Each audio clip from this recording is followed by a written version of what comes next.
Hello and welcome back. My name is Shannon and I'm the owner and creator here at Knotted Threads Co. I'm back to introduce you to my latest pattern, the Rowena Handbag. Now, the idea for the Rowena came back in October, actually the weekend of my last release, when I was visiting family and I saw that she was carrying around her Aries crossbody and it was just completely stuffed. You couldn't fit anything else in that bag and she couldn't even close any of the pockets. And I said, you know what we need? A bigger and badder Aries. And so along came Rowena. So the Rowena is kind of like a bigger and more sophisticated older sister of the Aries crossbody. So the Rowena has both of those top zippers that we know and love in the Aries, and it also has that center area for you to store things, but this time that center area is through a recessed zipper. And then you have a really nice large open area, but it doesn't just have to be that hard to see in. You can always open it even wider and get full view of everything in there. And while you're in there, you will have a nice slip pocket here, and that's where we berth our bag through. And we have we have connections for a crossbody strap here.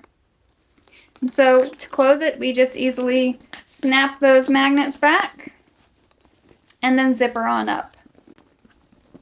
With the Rowena, you get some new techniques, including these partially hidden handle connectors here.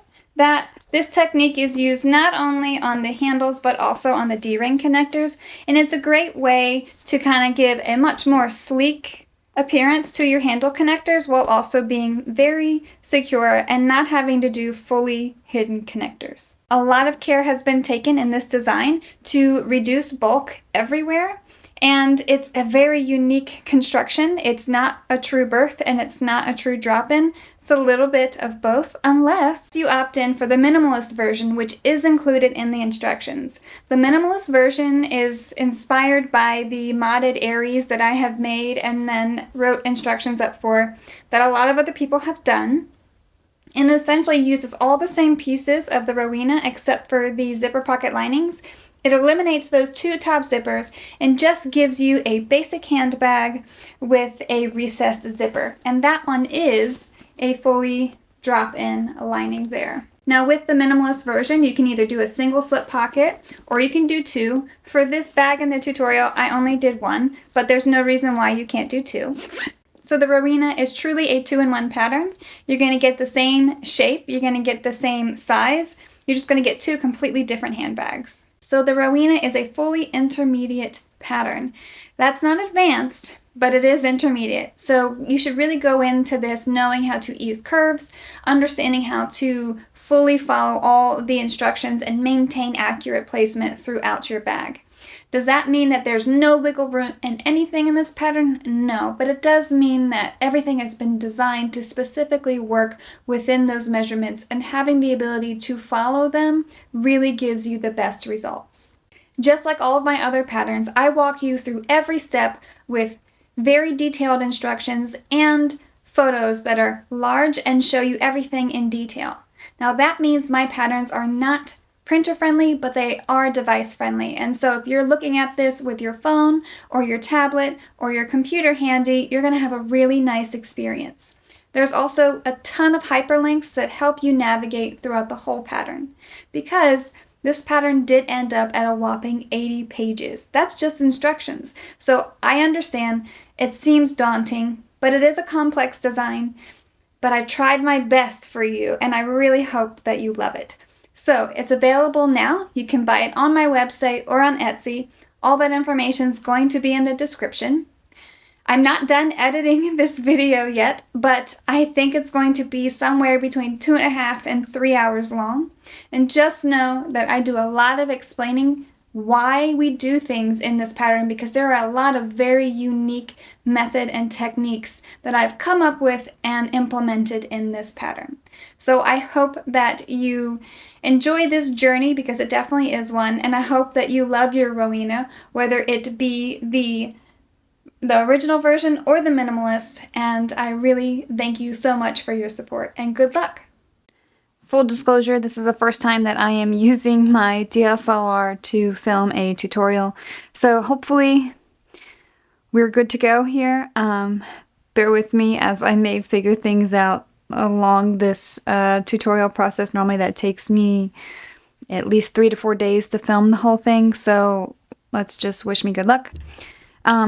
So I'm just going to start off with kind of introducing the pieces, which is what I normally do.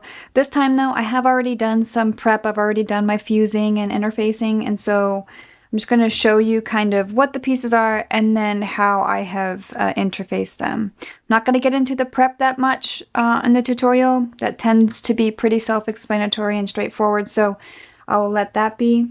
But this is our main panel. This is the big front panel on our Rowena, and I have already fused my fusible foam, and I have my slot stabilizers fused on the vinyl itself. I am using a faux leather. I don't remember where I got it. I believe I might have gotten it from a Bodio a couple years ago. But yeah, so that's your main panel, your side panels. This has already been fused. We have 2 layers of woven interfacing, and sandwiched in between those 2 layers are the magnet stabilizer and the swoop stabilizer. There's a lot of tiny kind of random stabilizers throughout this bag, but I've found that like placing them just where they needed to be helped eliminate the bulk and just provide the stabilization in those important parts without adding it to the rest of the bag. We have our handle connectors, and these have just a little bit of interfacing, or I'm sorry, stabilizer on the end, and so those have been fused per the instructions. And then we have our base, and in the pattern I do call for this normal Duckaville heavy stabilizer for the bottom, but if you wanted to add just a bit more stabilization, I like to add on a slightly smaller piece of Duckaville light on top of that so that it can be just a little bit more firm without adding too much bulk. And by the way, I'm using a Duckaville light alternative from Wawak. I think I'm saying that correctly. It's called Profuse Stiff, and I really like it, and I do recommend it, and so that's what I've used for this pattern. The foam is Pellon fusible foam, and the Duckaville heavy is just that. And so then I have my straps. I'm actually going to do 2-tone straps this time. I'm not in the pattern. I just do a single solid strap that is folded like typical straps, but I wanted for this bag itself, I wanted that extra pop of black because of the zipper, and so I will be doing 2-tone straps, and I'll show you how I do those. And I forgot these are the zipper tabs, and so there are 4 of them, and if you're just getting started actually sewing your bag and you wanted to do some edge painting on these edges right here, I would suggest doing that as soon as possible, just so that they are ready to go when you are ready to sew your zipper tabs on, and you don't have to worry about dealing with wet gooey edge paint. So I just want to mention that in the pattern I do say that you can use Duckaville light or you can use peel and stick foam. You can also use some other kind of medium stabilizer. You want something that's not going to be too stiff for when you do turn your bag, although it's an easy turn. You will be manipulating it, so you don't want something that's going to overly wrinkle that you can't kind of press those wrinkles out. Even Duckaville light for me is a little I'd like to use the fusible foam because I don't typically have issues with wrinkling or anything like that, and it's very lightweight, which this bag already has a lot going on, and so the more stabilizers you add that are on the heavier side, the heavier the bag will be without anything in it, and foam is a great option for kind of eliminating that weight. But a lot of people don't really like using it, and I fully respect and understand that. So you can use those other stabilizers, but just be mindful that, you know, it's my honest opinion that your best results will come with foam in whatever form you would like to adhere it to your material. Foam, in my opinion, gives you the best results for this bag. When you are using foam, I do suggest that you zigzag this top edge here. And what that does is because we are sewing on a zipper, it kind of compresses the foam so that you have a nice even edge to work with. Sometimes when you don't do this and you're sewing a zipper next to it, it's just tall enough to where it might do something you don't want it to do. A stitch might fall on it or off of it, or however it is, it's just not as consistent. And so this simple zigzag stitch or a couple rows of straight stitching there, if you don't have a machine that has a zigzag, it will really help give you a nice finish for your Rowena. For the inside of your bag, you're going to have 2 lower linings, and one is going to have that pocket opening cut out. I give you some instructions for the best way that I've found to kind of get this nice clean edge on the paper pattern piece. If you're using the projector files or the cut files or the, I guess just those two, you don't have to worry about that. You'll have 2 separate pieces that will already have that cut out for you. Next up are your zipper pocket linings. You'll need 4 of those. 2 D-ring connectors. This is to attach your crossbody strap. And I have already fused my Pro-Fuse stiff on there. I'm just going to refer to it as Decavol because it's easier for me to remember. But no, I'm not using Decavol, and I just want that disclaimer out there. Then your slip pocket with that opening cut out. Your 2 zipper plackets, and they'll have their Decavol fused on them. And last but not least, your upper linings. For your notions and hardware, you will need just under a yard of number 5 nylon zipper tape with 3 number 5 nylon zipper pulls. If you'd like to add a handmade label or your company or brand logo label, you can do that on the outside. And then I also like to add in a my logo label to the inside, and then a woven tag if you'd like that. You'll need medium double capped rivets. I think I say about 10 if I did my math correctly. You'll need a zipper end, 2 18mm magnets. Now, for this bag in particular, if you're going to use kind of weak magnets, typically these slim ones are going to be stronger than the thicker ones. And the way that this bag is designed with those sides that clasp with the magnets, although you have the zipper that keeps it kind of compact and closed, if you want it to stay clasped a little bit more on its own outside of that zipper, then you're going to want to use the strong magnets. If you use the weaker magnets, they will probably pop open a little bit more frequently. And if you use the smaller magnets, again, they're just a little bit too weak.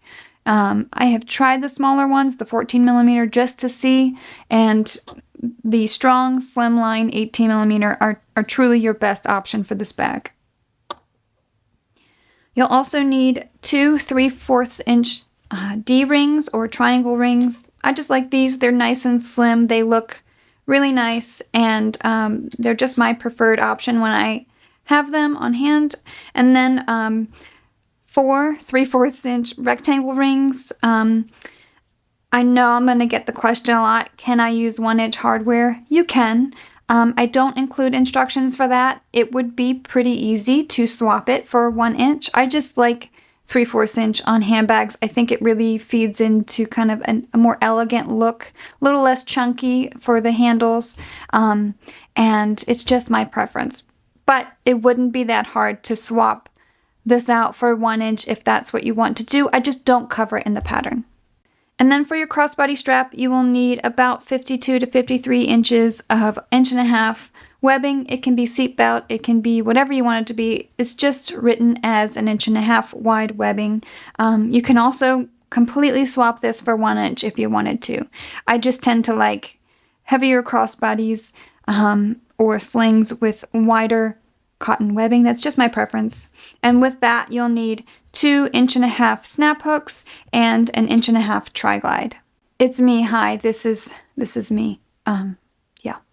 Once you get your prep work done, the first section of construction are the handle connectors, and for that you will need your 2 prepped main panels, your 4 prepped handle connectors, your 4 rectangle rings, your rivet stabilizers with the hole already punched in it. If you want to add an external label, you would need that, and then 4 medium double capped rivets. So the first few steps in the handle connectors has you draw some horizontal lines on the right side of your main panels. Make sure you're using some sort of removable ink for that, just in case you make a mistake or anything. You don't want to do it with permanent ink and then have to go through all that prep, all that cutting, and all that fusing again. Now, when I tell you, I'm not going to give you the measurements in the video tutorial, just a reminder that you need the pattern for all those, but I do tell you kind of how to do everything without giving you the exact measurements. So you'll use your ruler, and I'll give you a measurement in, and I'll give you a measurement up. And what you'll do is once you measure over that amount, you're going to trace this line up here from the edge to the measurement that I give you. And you'll do that from each corner. So if you're going to measure up and over and you're going to trace this top corner of your ruler here, you're going to flip it over. And again, you'll trace that top corner here. And you'll do the same on those. And on the wrong side, you need to measure up and draw a horizontal line across the main panel. And this is just a reference line that will show you how far we need to pull this handle connector back. Because remember, this is a kind of partially hidden handle connector. And so I don't know if that makes any sense when I use that term, but that's what I like to call it, because it's essentially the back side, the part that gets folded under, doesn't get folded under and attached on the front of the main panel. It gets sent through the main panel and gets folded under and adhered to the wrong side, so that you're only really having that top connector part be visible from the front. So once you have those marks made, you will need to also make center lines along the length of your handle connectors. So I will do that now. Now that I have my center lines drawn, now it will be time to apply some 1/4 inch double-sided tape directly over those center lines from the very top to the very bottom. So now you will remove those double-sided tape backings, and you're just going to fold in this edge here, this long edge, to meet that center line. And then you'll do the same on the other side. You want to get them butted up as close as possible without any gaps between the two sides.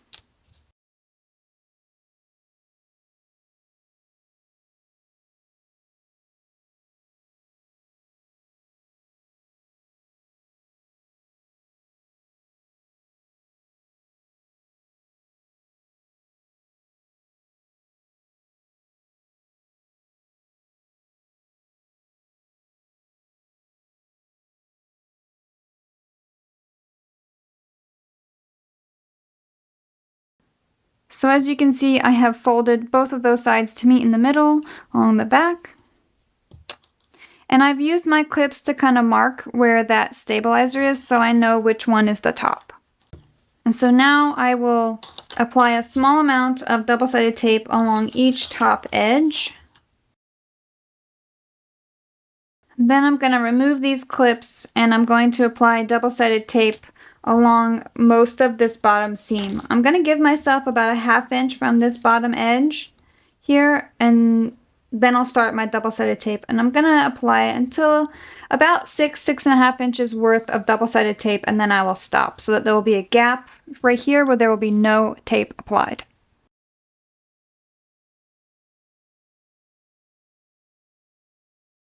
So I just know that my material it doesn't feel like it really likes sticking to the backing of this vinyl, so I'm going to reclip them.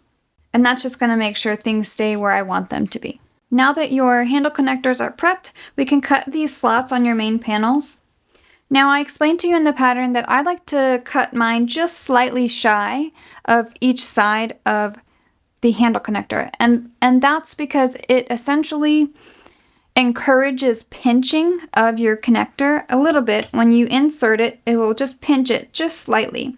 And what that pinching does is it makes it slightly less wide than the rest of the handle connector, which means it's going to make that cut slot and that installation there just a little bit less visible from your finished bag. And I've just found that it doesn't hurt anything, and it only makes it a little bit nicer to look at. Yeah, so I'm going to use my blade, and I'm going to insert my blade kind of at very close to the tip, and I'm going to make sure that I penetrate through my stabilizers that are back here, both the cut slot stabilizer and the foam. And so I'm going to just kind of fall just within this 3/4 inch line here. So you'll see there is my slot. And so I'm going to do that for the other 3.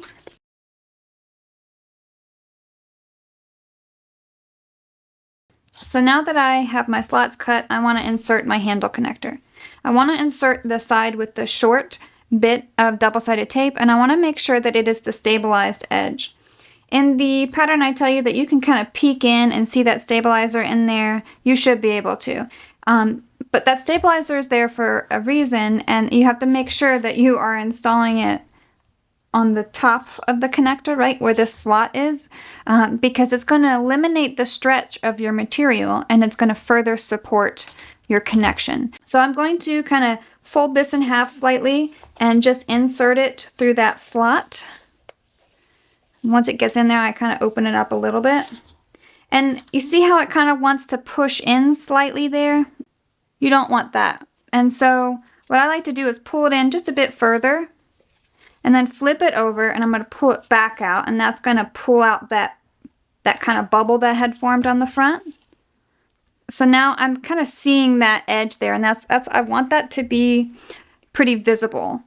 And so then I'm going to remove that double-sided tape backing from the back, and I'm just going to align that cut edge of the handle connector with that horizontal line. Just like that. And in this process, I don't think I mentioned it, but you need this seam on the back of your handle connector to be facing up because we're going to fold it down. And so if you have it the other way around, that seam is going to be installed the wrong way. And so you should be able to see your double-sided tape. That's kind of the way to keep it aligned properly. And so if you see my handle the handle connector didn't get pinched too much, but it ever so slightly on the edges it does, and that's what we're going. We don't want that slot to extend past our connector whatsoever, okay? This is what we're going for. And so now I'm going to install the other 3 just like I did with this one.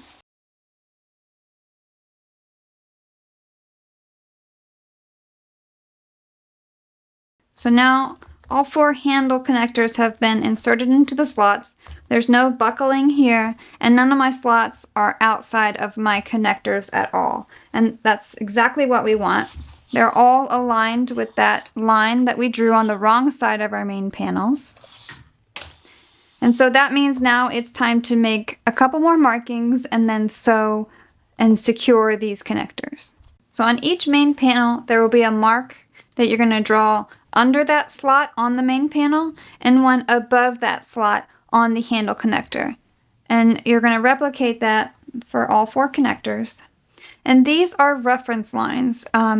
They do not have to extend the full width. They could just be a tiny little mark, even shorter than what I've made it.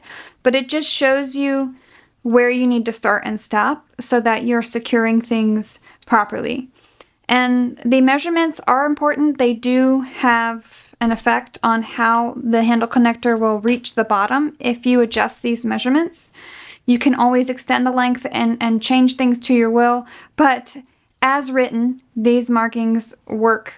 They're specifically measured and placed to work with this size connector at this placement with all of these markings involved, okay? So that's where accuracy really comes into play here. Once you start to become off in one of those measurements, then the whole thing can kind of get a little willy-nilly, and we don't want that. So what we're going to do is we're going to take this to the machine, and we're going to sew a box, and we're going to stay within our handle connector width, which is 3/4 inch, and we're going to first sew a box that's going to look like this. It's going to start at this bottom line, go up, reach that top line, go across, and then come back down. So this is going to be about a 1/2 inch wide, right? Because we're taking about 1/8 inch off of each side of a 3/4 inch handle connector. And then once we get to this middle, this middle starting point at the bottom, we're not going to remove the work from our machine. We're going to continue on, and then we're going to sew a second box just inside this, and it's going to be just like this. Okay, I'll bring it up. So what we're doing is we're going to start here at the bottom, have this bottom line, reach this top line, come back down, start in the middle, and then sew a second box inside this. It doesn't have to be a full 1/8 inch. It could be a 1/16 of an inch. It could be whatever, as long as it's not directly on that second line. Because with some materials, once you hit that second line with a shorter stitch length and you go over it again, you have the potential to perforate your material. That's another reason for that stabilizer in there.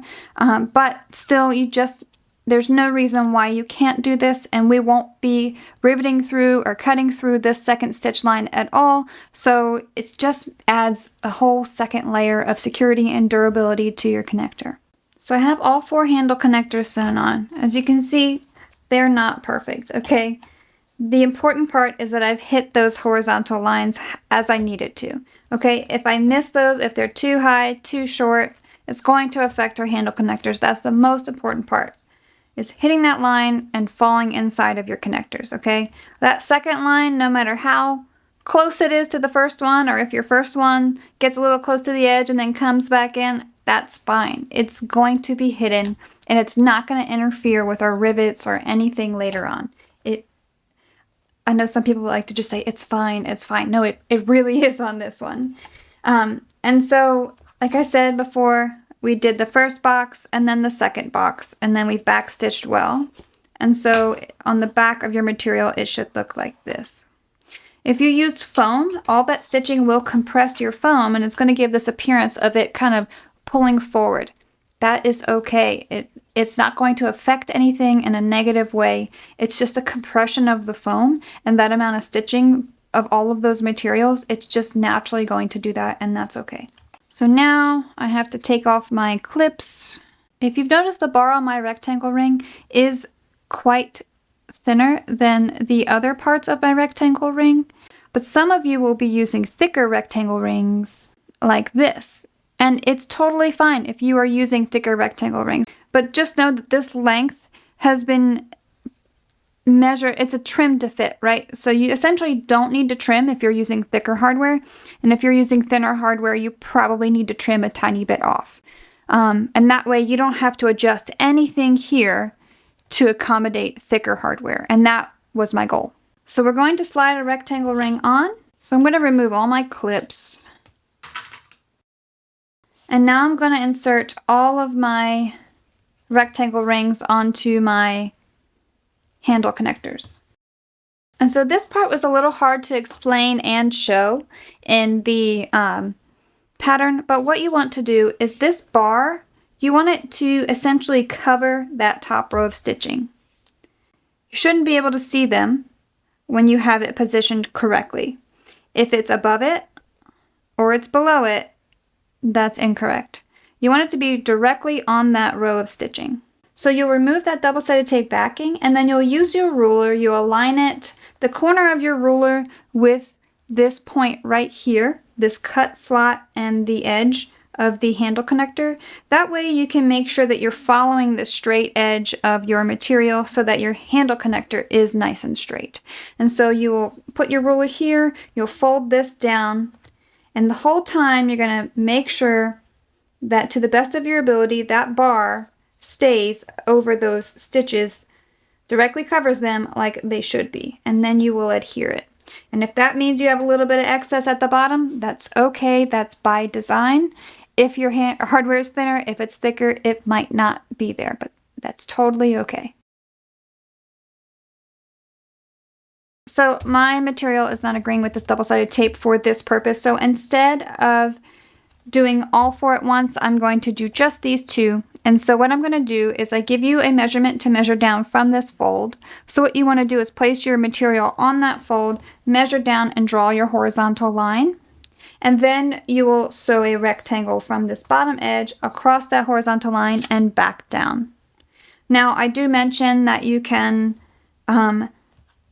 trim your first connector and use that trimming as a kind of guide to then trim the rest of your connectors so that you don't have to fiddle with where this bar is placed on every single connector. You would then just align that new cut edge that you trimmed with the first trimming, right? You used it as a guide to then trim this second one.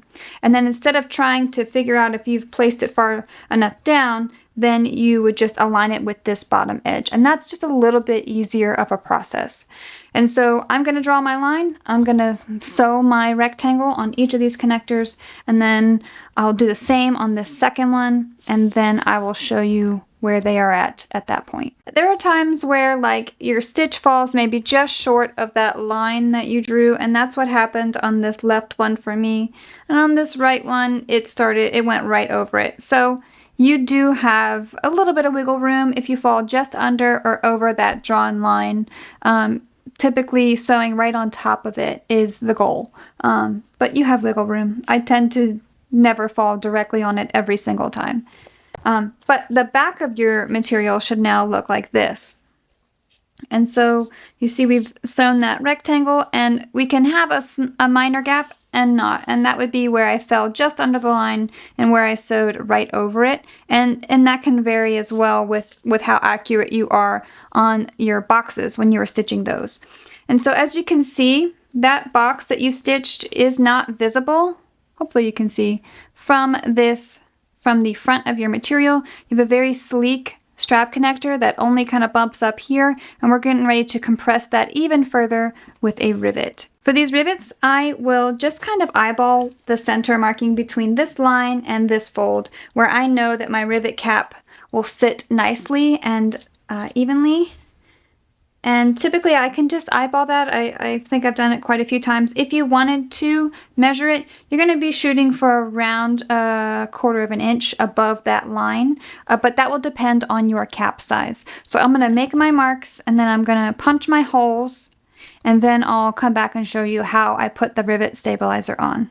So I have my 2 holes punched. Again, I just eyeballed them, but if you followed all of the measurements as provided in the pattern, then your hole should fall right about here. And that's going to be above any horizontal stitching and in between any vertical stitching of your boxes, okay? This one looks like it's way off center. It's just because I went way close to the second box here, but it's mostly centered there. You can see it on the material itself. So again, even if you kind of go crazy on your boxes on that second row of stitching, it should be fine.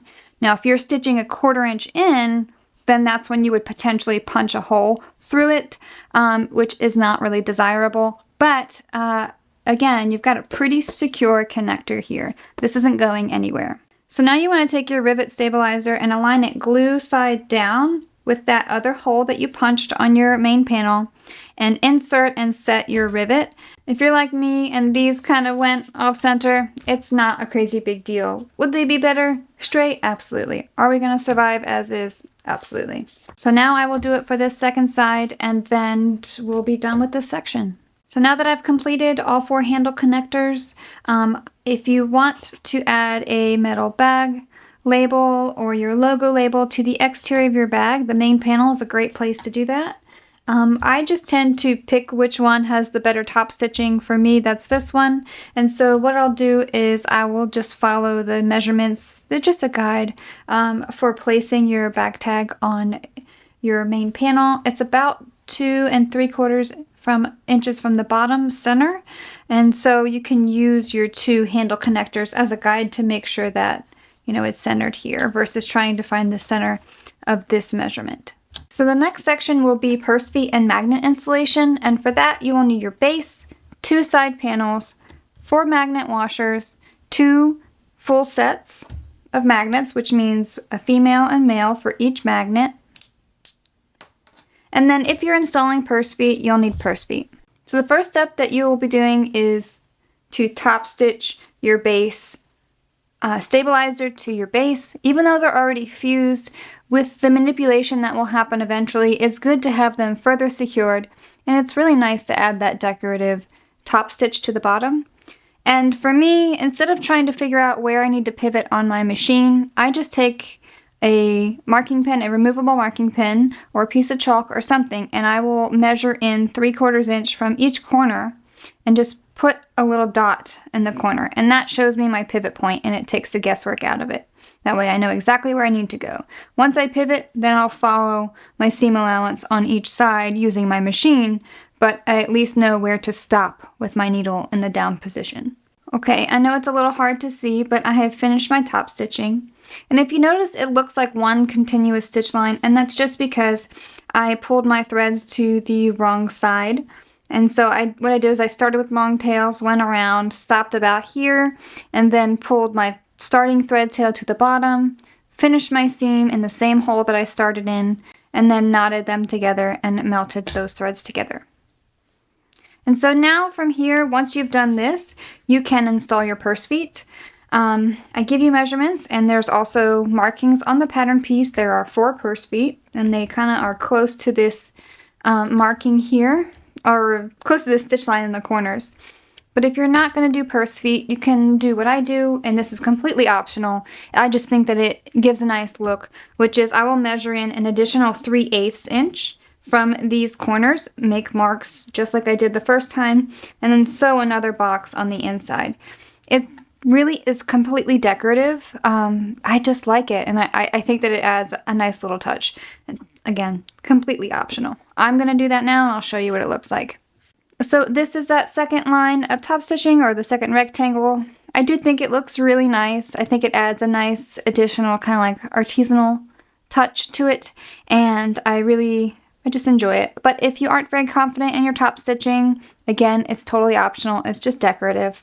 You could just do this rectangle and do no purse feet, but I do suggest doing at least this rectangle just because, 1, it's great practice, and 2, it really secures that stabilizer on there essentially permanently. And that's a really big help when it comes to manipulating your bag and things like that.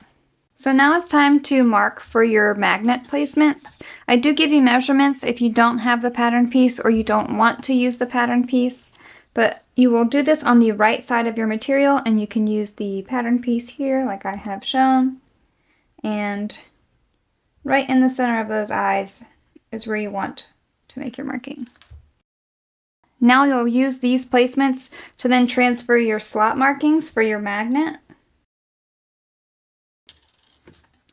And your stabilizer piece, if you can see it, is right there. So that magnet marking is going to fall right in the middle of that, and that's exactly what we want. So now, using a blade or seam ripper, you will cut each slot using those markings you just made. Make sure you don't make it too deep, because then your magnet will wiggle around a little bit and just won't be as durable. Now you can install your magnets. Now, the way that I do it, I always make sure that both of my side panels are going to have the same half of the washer on the front and the same half on the back. That means I'll have both females on the back side and both males on the front side. It does not matter. It doesn't affect the functionality of your bag. What would affect the functionality of your bag is if you put two females and two males together. That's not what we want, okay? What we want is a set of each. And if you want them to be, you want to be obsessive about it like I am, then just reverse them, right? So put both of your males on the inside and both of your females on the outside, or vice versa. Whatever you do for one, do the opposite on the other. Because remember, it's going to be flipped like this. And so it's going to kind of be mirrored. And that's what we want. So I'm going to install them, and I'll show you exactly what I mean. For these magnets, because it has a harsh fold right next to the magnet, I recommend folding these prongs in. And so what I will do is I will first fold one in with the flathead screwdriver and press it down as flat as I can. And then I will fold the other end in, again with the flathead screwdriver. And then I will hammer it. Now I'm using an acrylic backdrop here that I'm using for the tutorial, so I'm not going to hammer it on here because I don't want to crack anything, because I am using a big steel metal block, right? This is a heavy bad boy, so we don't want to crack anything, and a heavy hammer, right? So, but this is what I do, and that way that harsh fold isn't on the prong, it's on the washer, and I've found that gives me the best results. So again, I'm going to get all of these installed, and then I'll show you how it looks from the back side and the front side. So if you can see, I have 2 females on the outside and 2 males on the inside. And so if I were to, let's say I'm looking at my bag inside out, you'll see that they both are going to have the same pieces on the same sides. As far as the prongs go, as you can see, hopefully, it's pretty flat against the back side of the side panel, and that's what we want. If you did this all by hand, it's really hard to get this nice and flush. And the more flush you get it, the tighter that magnet is going to be against your side panel. And so sometimes when you have a magnet and you're using it and you're folding it against itself rather harshly, you can kind of see it stick out a little bit. And if you do that hammering just gently, you really only need to hit it a couple times gently, enough to just flatten it, then it really secures it against your material. The thing I want to note though is that if you make a mistake and you need to uninstall these magnets that you have already hammered down, you're probably not going to be able to reuse them, because hammering those prongs, it strengthens this fold, but when you unfold those prongs, you then completely weaken it and you make it very brittle, and so I don't recommend reusing them, but that's completely up to you. So I'm going to put some duct tape over these to protect my lining material, and then we can move on to the next section. So that duct tape is just there to protect those sharp metal prongs from wearing down my lining material over time. I do recommend it, but it is not totally required. So this next section is the slip pocket. It is not too difficult, but it is a unique slip pocket, and the purpose for that was because since we already had 2 zipper pockets at the top of the bag, I figured we could use a slip pocket versus having a 4th zipper installed in the bag. So I went with a slip pocket, but I needed something that I could berth the bag through. And typically slip pockets, that's not normally how you do that. You accomplish that normally through a zipper pocket. So I kind of combined the 2, and this is what I came up with. And so you'll need both your lower lining with the pocket opening cut out and your slip pocket. Now if you're using directional material, your direction should be oriented this way. This opening should be at the bottom. And that's because eventually this is how it will be sewn. And so if you were to do it the other way, then this part would be upside down. So the first thing we're going to do is just place your slip pocket right side down on top of your lower lining. Align that pocket opening and clip along this curve. So now you'll sew along this curved opening using a 3/8 inch seam allowance. Now be mindful that you do backstitch well at the starting and the end, and try to use a shorter stitch length around these curves so that you're walking it around that true curve a little bit better versus kind of jumping over a large section of the curve 1 stitch at a time, which will give you not as nice of a curve when we're all said and done. So I'll do that now, and then we'll move on to trimming it and doing some snips. So now that I've sewn this pocket opening, I'm going to use my pinking shears and I'm going to trim this opening down to around 1/4 inch.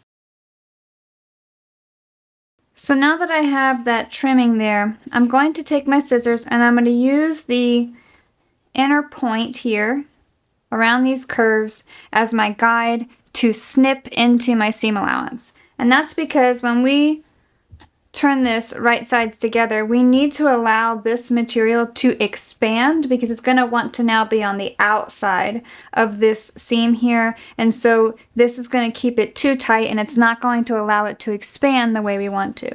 Now please note I am getting very close to, but I am not snipping my stitches.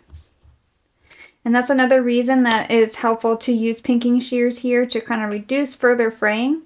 If you are worried that your material will fray and you are using a loosely woven material or something like that, right after you turn it right sides together and give it a good press, you can always apply a little bit of fray check there to kind of help keep it from fraying out over time. Now, as you see, I am not snipping just in the curve. I start in the straight area as well, because the curve, there's still tension there in those areas next to the curve, and so we have to accommodate that. So now I'm going to flip this wrong sides together. I'm going to roll this between my fingers so that I can get a nice smooth seam, and then I'm going to go give it a good press. And while I'm pressing it, I'm making sure that I have rolled these seams as far as I can so that I have a nice smooth curve that isn't very wrinkly. And make sure this is going to want to kind of point in. Make sure that when you're pressing it, you're fully exposing it so you get more of a straight opening versus an angled opening. So now that we have pressed this nice and flat, we have rolled this seam between our fingers to kind of get it as close to that stitching as possible. We can top stitch this opening using a 1/8 inch seam allowance. If you are someone who likes to start their top stitching on the side horizontally, then move in, and then go around the opening, don't do that for this one. Just backstitch neatly in line with the curve, and don't go into this top straight edge at all, because we're going to be trimming it and doing a couple other things with it, okay? That would interfere with those things later on. So again, just from this opening all the way around to the other edge, backstitch nicely. And if you shorten your stitch length for the seam, then make sure you lengthen it now for top stitching. Now that we've done this top stitching, we're going to take this bottom edge of your slip pocket and we're going to flip it up so that it matches with these corners, these top corners of the slip pocket, and we're going to clip them together. Then we want to give this a nice press so that this is as nice and flat as we can make it. So now that this is pressed nice and flat, you can cut fully across this bottom crease, or you can do what I do, which is I only cut about the first inch to 1.25 inches or so, just so that everything can still stay together. And then after I sew up these side seams, what I will do is I'll insert my zipper right about here, or my scissors right about here, and just cut all the way across that fold to fully open it. But if you are someone that is forgetful in these kinds of things, I would recommend fully cutting it across. There's nothing wrong with it. I just find it to be a little bit more convenient for everything to stay as one piece versus shifting around as multiple pieces. So once you have cut that opening, you'll then fold your lower lining over like this so that you can see the front underside of your slip pocket. And you're going to make these marks. Now I give you the measurement from down and in, and I want you to make a little mark, and that's just going to show you where your pivot mark is for where you're going to start and stop following your correct seam allowance. Because we're not going to sew this up fully straight using our seam allowance. We're going to stop at this angle, or this point here, and we're going to angle our stitching to end right here as close to this fold as possible. We don't want to sew over the lower lining at all, but we do want to catch as much of this slip pocket as close to that seam as we can. And that's going to be imperative for the zipper placket later. So this is an important step, and I do not recommend skipping it because it's a bulk reduction method. So at the machine, depending on where you start, you might want to start at the bottom or you might want to start at the top. Whichever one, the method's going to be the same. It's just how you're starting that changes. And so if you start right here, you're going to put your needle down just past this fold here. Right here. If you put your needle down in this lower lining, what's going to happen is it's going to pinch it slightly, and then it's going to give you a pucker like that. And we don't want that. We want to make sure that we are going right next to that lower lining. If at any point you notice your lower lining was caught in your stitches, stop, pick out your stitches, and fix it, because you will probably not be happy with the result that you will get if you leave it like that. So then you're going to take your needle and you're going to sew at an angle with this being your goal to reach, okay? So you're going to sew all the way to there, and then you're going to follow your seam allowance all the way down. And you're going to do the same on the other side. Now for me, I always like to use the right side of my material as my seam allowance marking. So for this side, because I have my mark on the front of my material, and I want to make sure that I'm looking at this seam allowance here and where this seam is, I'm going to start from the bottom, go all the way up, stop here, and then angle my work to finish right there, the same place I started on this side. So it's the same thing, it's just how you approach it. And you can do either side first, it really does not matter. It's completely up to you. So this is the angle that you're going for here. You want to get as close to that seam as you can. And then you want to angle it to reach your normal seam allowance. And the reason why I widen this pocket down here is so that it can more comfortably fit a phone. Of course, not all phones are going to fit. If you have a very large phone and a very large case, there's a chance it won't fit, but it should fit just fine for most people. I can't say that for everyone. And so this is what it will look like from the front. You can trim this whole seam allowance if you want, but I just trim up here at an angle. So before we move on, I want to open that pocket opening.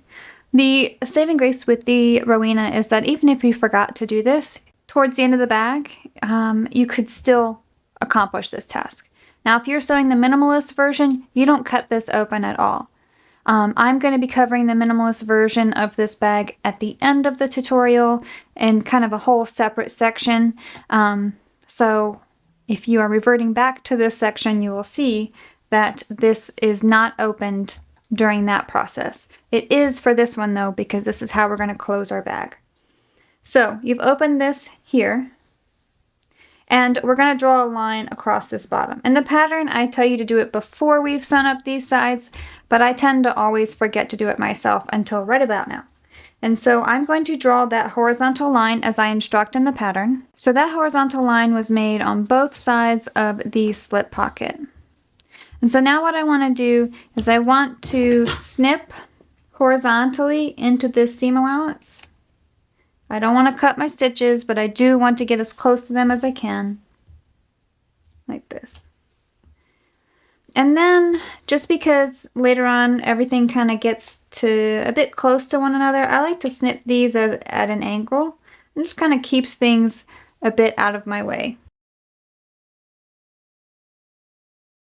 And if you want, you can trim this seam allowance along these straight edges. That's completely optional, but you really need to trim this seam allowance up here to about 1/8 of an inch. So for this line down here, what you want to do is you want to open this seam allowance up so that it's as wide as it can be. I tend to kind of pull it just a little bit so that any bulk that's kind of nesting inside of each other is opened. And then I'm going to take this and I'm going to fold it, that edge, to meet that drawn line. And it's a little hard to hold that fold until you get to the iron, and I tend to do this at my table. So I kind of clip a little bit at first to hold these corners. And then when I get to my iron, what I'll do is I will just fold up this edge and press this right here, then flip it over, press that right there, and then I can kind of work on these corners a little bit more easily than trying to do it all at one time. So that's a little hard to explain, and maybe that wasn't as clearly explained as it could be, but hopefully you got the drift. Essentially, we just need to take this cut edge all the way around and line it up with this line that we drew. So now that you have folded up those edges to meet that line, I forgot and used heat erasable ink, so I just had to mostly eyeball mine. That is the part of the woes of recording.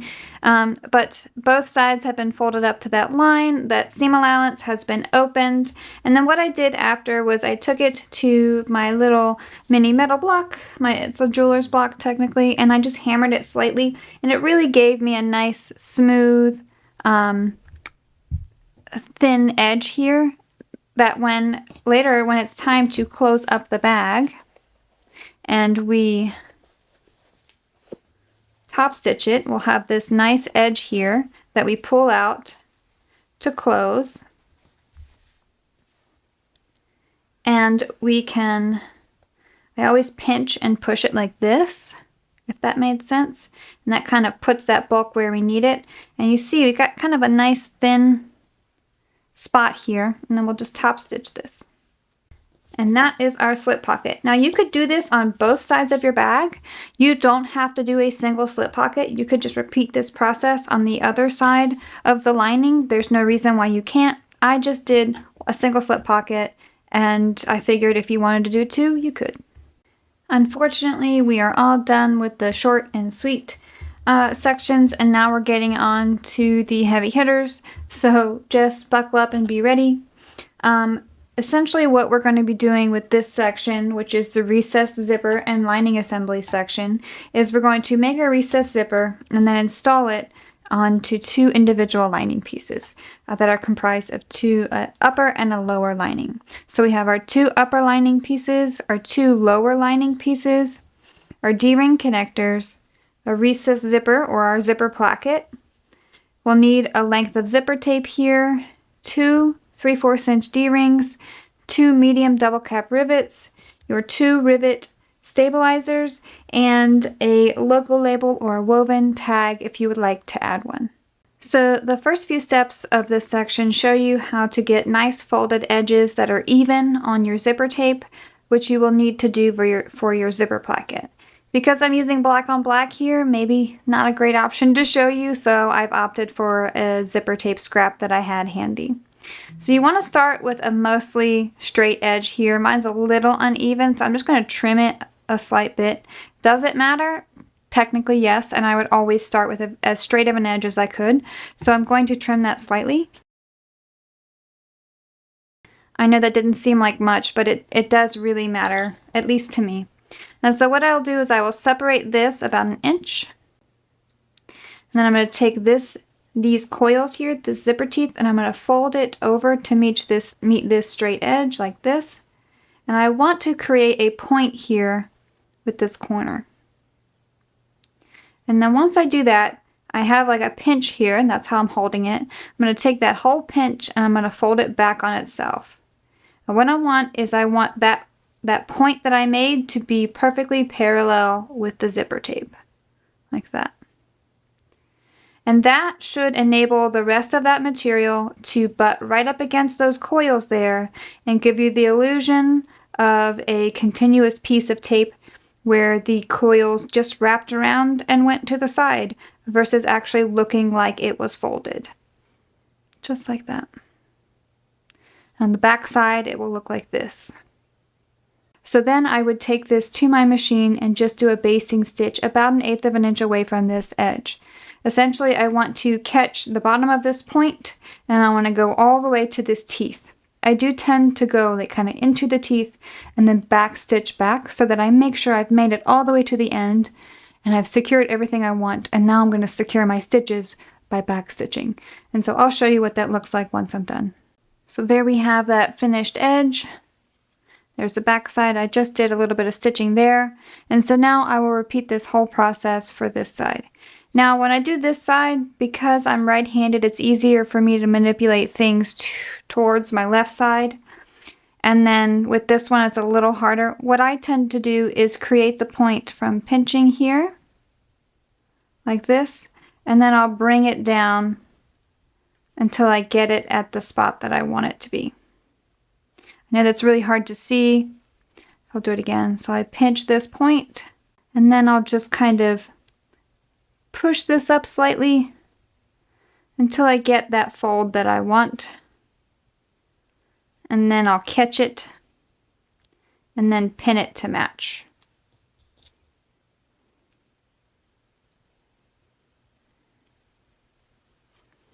just like that. And so I will then baste this side as well. So there you have your two finished edges, and then when you fold them together, normally if you are sewing this on top of a bag, it would look like this, and this would get sewn into the seam, so you'll have two even edges there. But for us, we're going to sew it into a zipper placket, so those are going to be, it'll look like this with our seam allowance once that zipper placket is sewn in. So it gives you a really nice professional finish. And to me, this has been the most foolproof way that doesn't involve any measuring. It just involves folding. So I have finished the edges of my black zipper tape. That's very hard for you to see. So moving on to the placket, you'll notice that on the wrong side of your placket, you have fused your stabilizers to 1/2 of your placket piece. And that's because typically in the past, I haven't had you stabilize these pieces. And over time, I've just learned that I prefer it to be stabilized. And I also prefer the difference that it makes when top stitching this area here.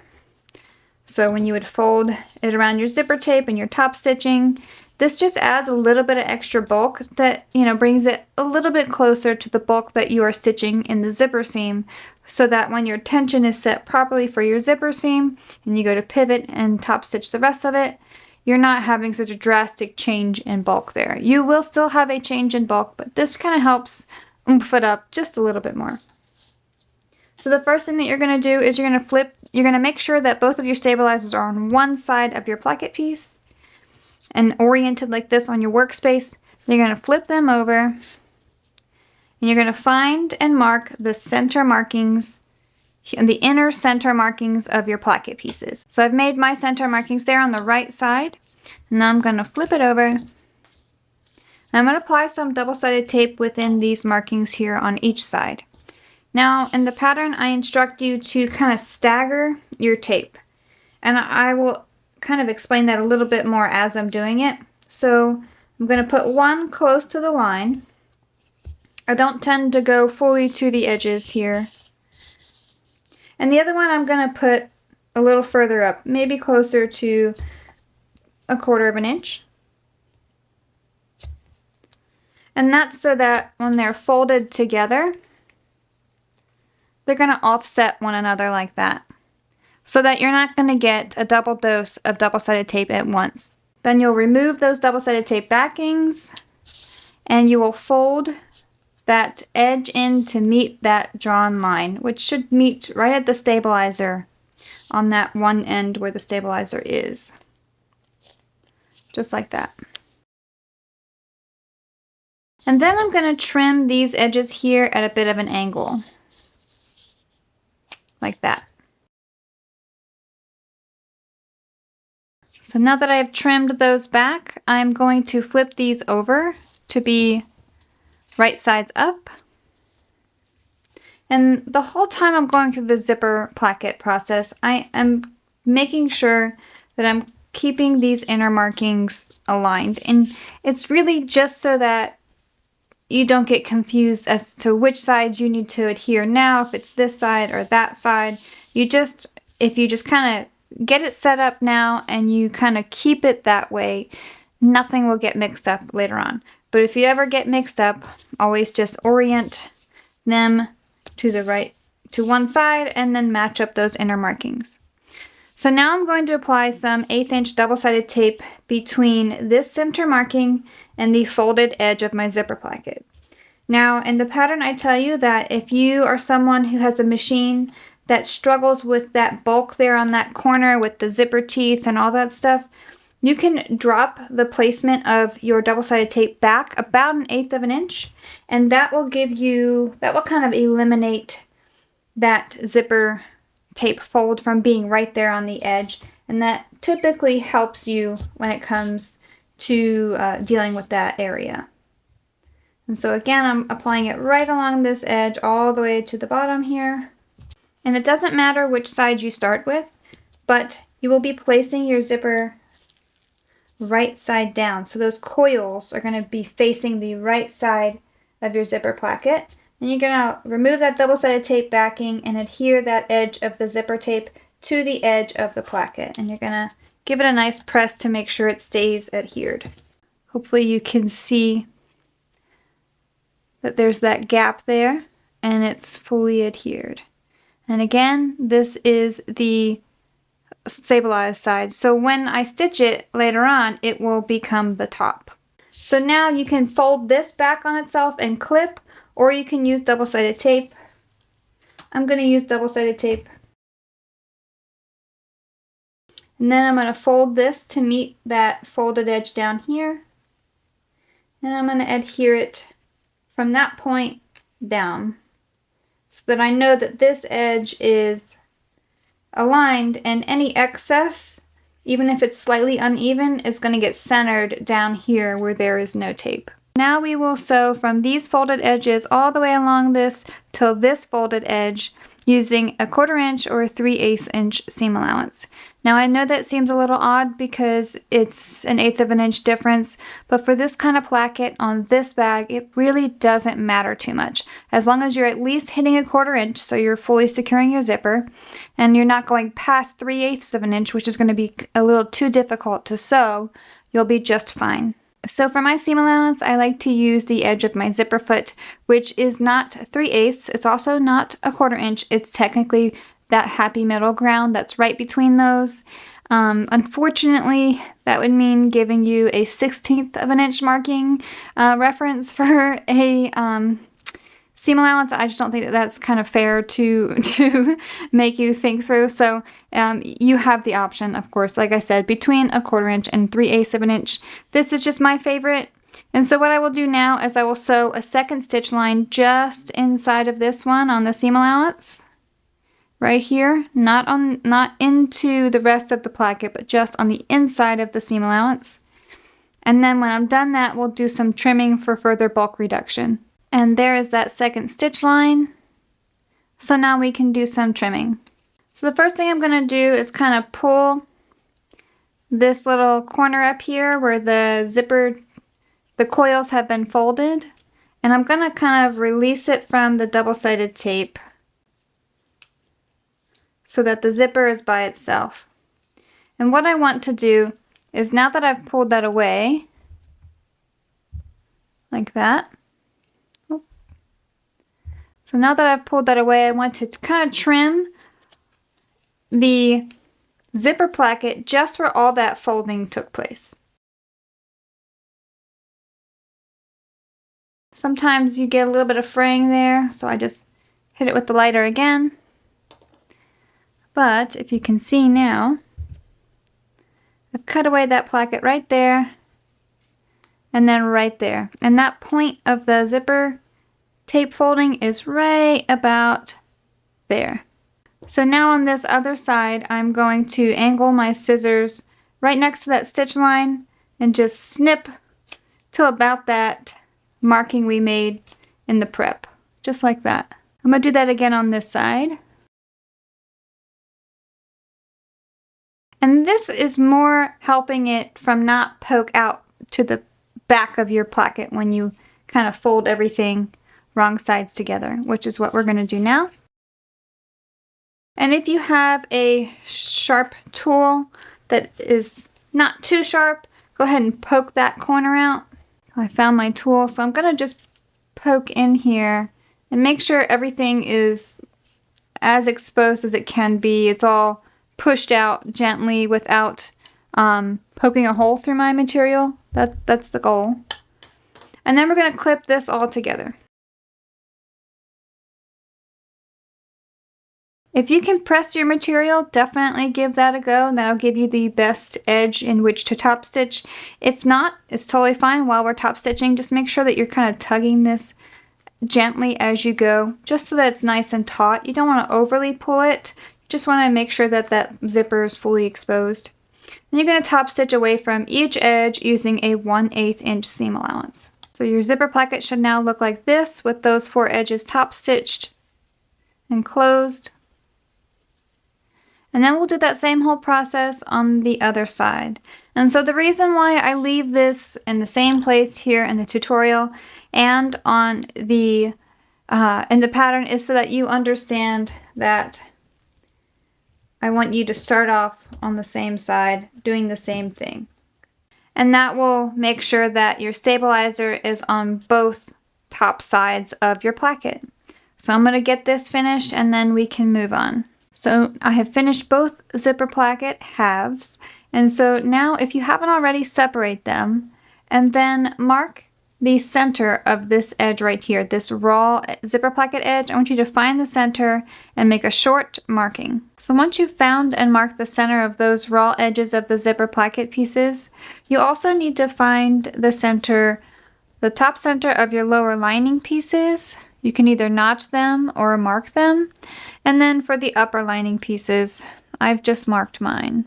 So the next step is going to be to figure out which one you want to be the back of your bag and which direction you would like your bag to open and close. I have very specific preferences when it comes to this. I like to have the back of my bag have my pocket, and I like my bag to open from left to right. So that means I'm going to place, and you always want to place your placket down with the coils facing up. You don't want the coils facing down. So this is what I mean by the coils facing up. Okay, you want to be able to see them clearly. This would be the back side where you see mostly fabric. And you want your material right side up as well, your lining. And then you're going to take this, and whichever one you want to be the back of your bag, and whichever direction you want it to open, you're going to lay it down. So again, the pocket's going to be the back of my bag, and when the zipper is on, it's closed when it's pointing to the left. All right, I'm just going to open it this way, close it this way, and that's exactly what I want. So I'm going to line that here, and I'm going to align those center markings and clip it together. And I'm going to do the same on the other side. Now you can baste these zipper plackets on just on the zipper placket using a 1/8 inch seam allowance. So now that you have these both basted on, you can set these aside for now while we work on the D-ring connectors. So the D-ring connectors are sewn in a very similar way to the handle connectors. The only thing that's different is going to be that marking on the back of the material and how closely it's getting sewn into the seam. So the first step you're going to do, just like on your handle connectors, is to draw that center line down that length, and then I want you to apply 1/8 inch double-sided tape right over that line. Then, just like on the handle connectors, we will remove those double-sided tape backings and fold in that edge to meet that center line.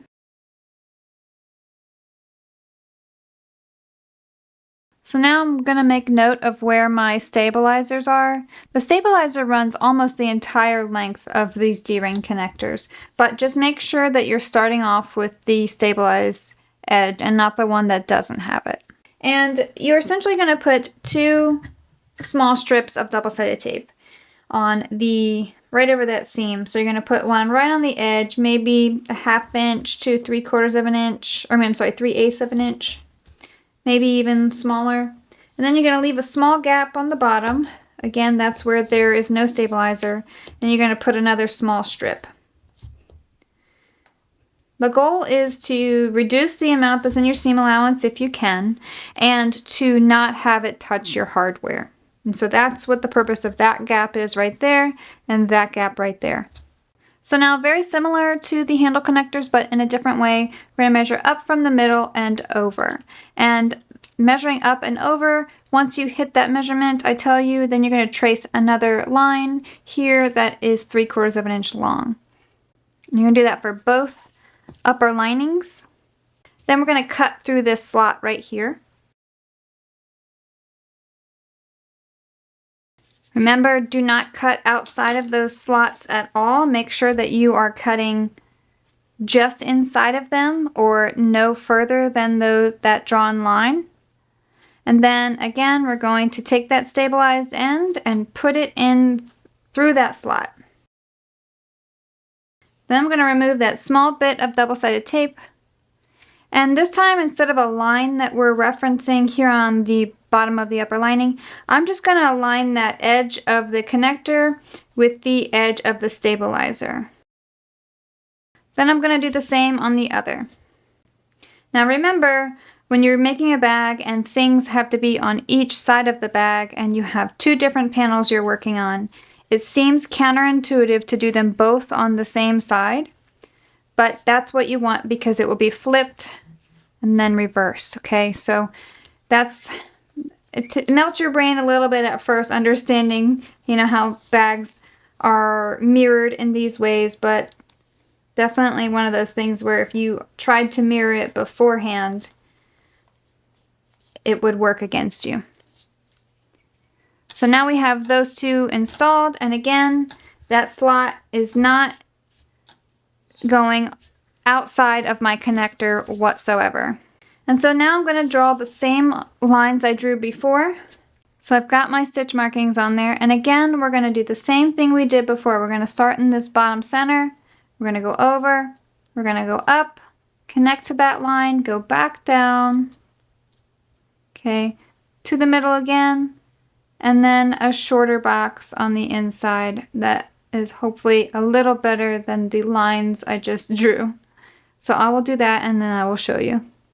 So now I have sewn those boxes. This one here, my stitch line got just a little bit away from me, but it was fine as long as I didn't cross that top line. If I would have crossed that top line in that stitch, I would have stopped and pulled it out and then just continued on or redone it, but it didn't, and so I was safe. So if you find yourself getting a little too close to that line, just stop and backstitch like I did, then continue on and finish your box.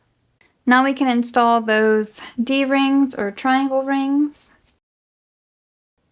And again, the same thing. You really want to make sure that that bar is going to rest right over those stitches, okay? You want to cover them entirely. You don't want them to show above or below that hardware. I'm going to fold it down, and as you can see, I'm using thin hardware, so I have a bit of an overhang.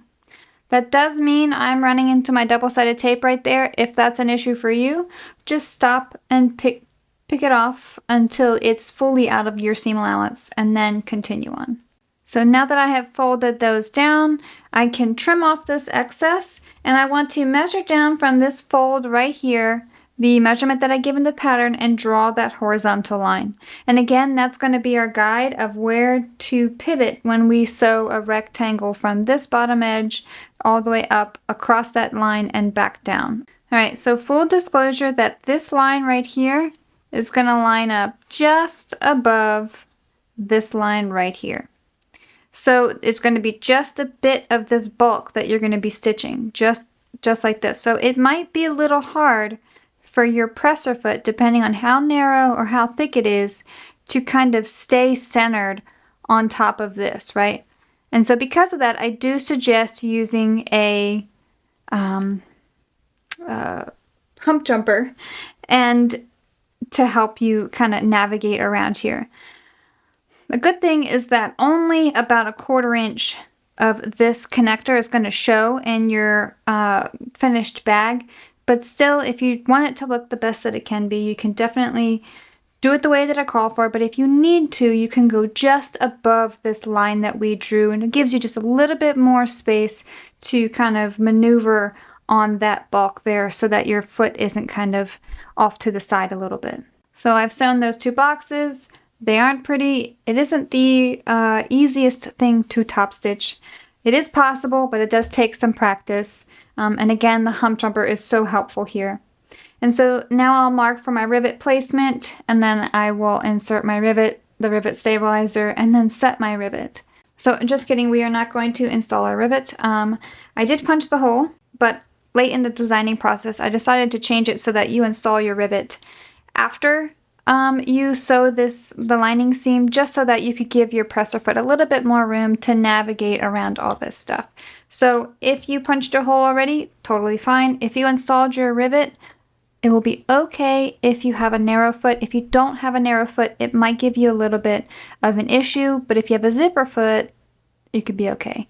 Again, that was a late change in the process. I should be following my own pattern. So now you're going to take each upper lining and you're going to install it right side down on a lower lining that has the zipper placket basted on.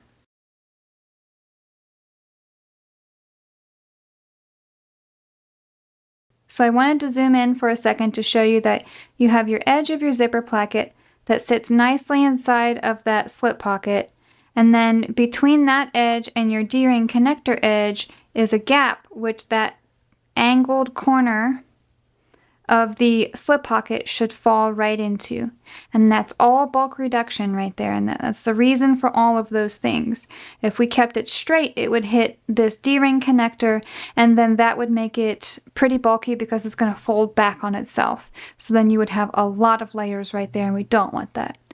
You could move it over, but then you're starting to get too close to this angled edge here, and that angle starts to get a bit too narrow for when you're doing the minimalist version or top stitching the zipper later on. So this is all intentional, and again, this is where being exact and all those things really pays off because it really helps eliminate that bulk. So now we're going to sew along these clipped seams using a 3/8 inch seam allowance. So now we have sewn those seams there, and we're just going to flip up this upper lining so that seam allowance points down towards the lower lining.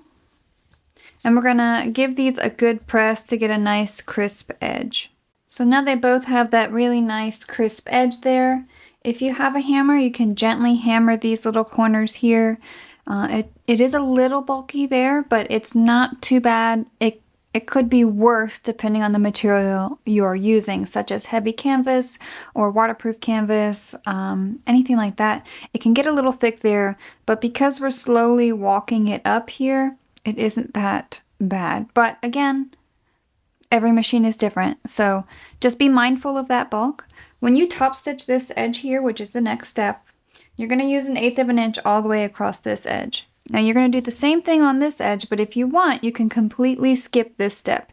You can just top stitch here, back stitch, back stitch, and top stitch here, right? So you wouldn't continue on over here. But if you want to, you can totally just continue on this whole edge. It's up to you.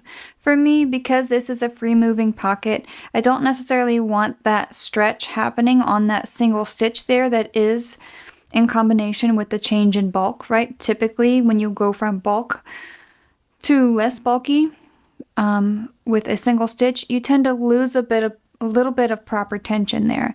And so if it is a point that has stress and it doesn't have great tension, over time you may wear down that stitch. But again, this is totally up to you.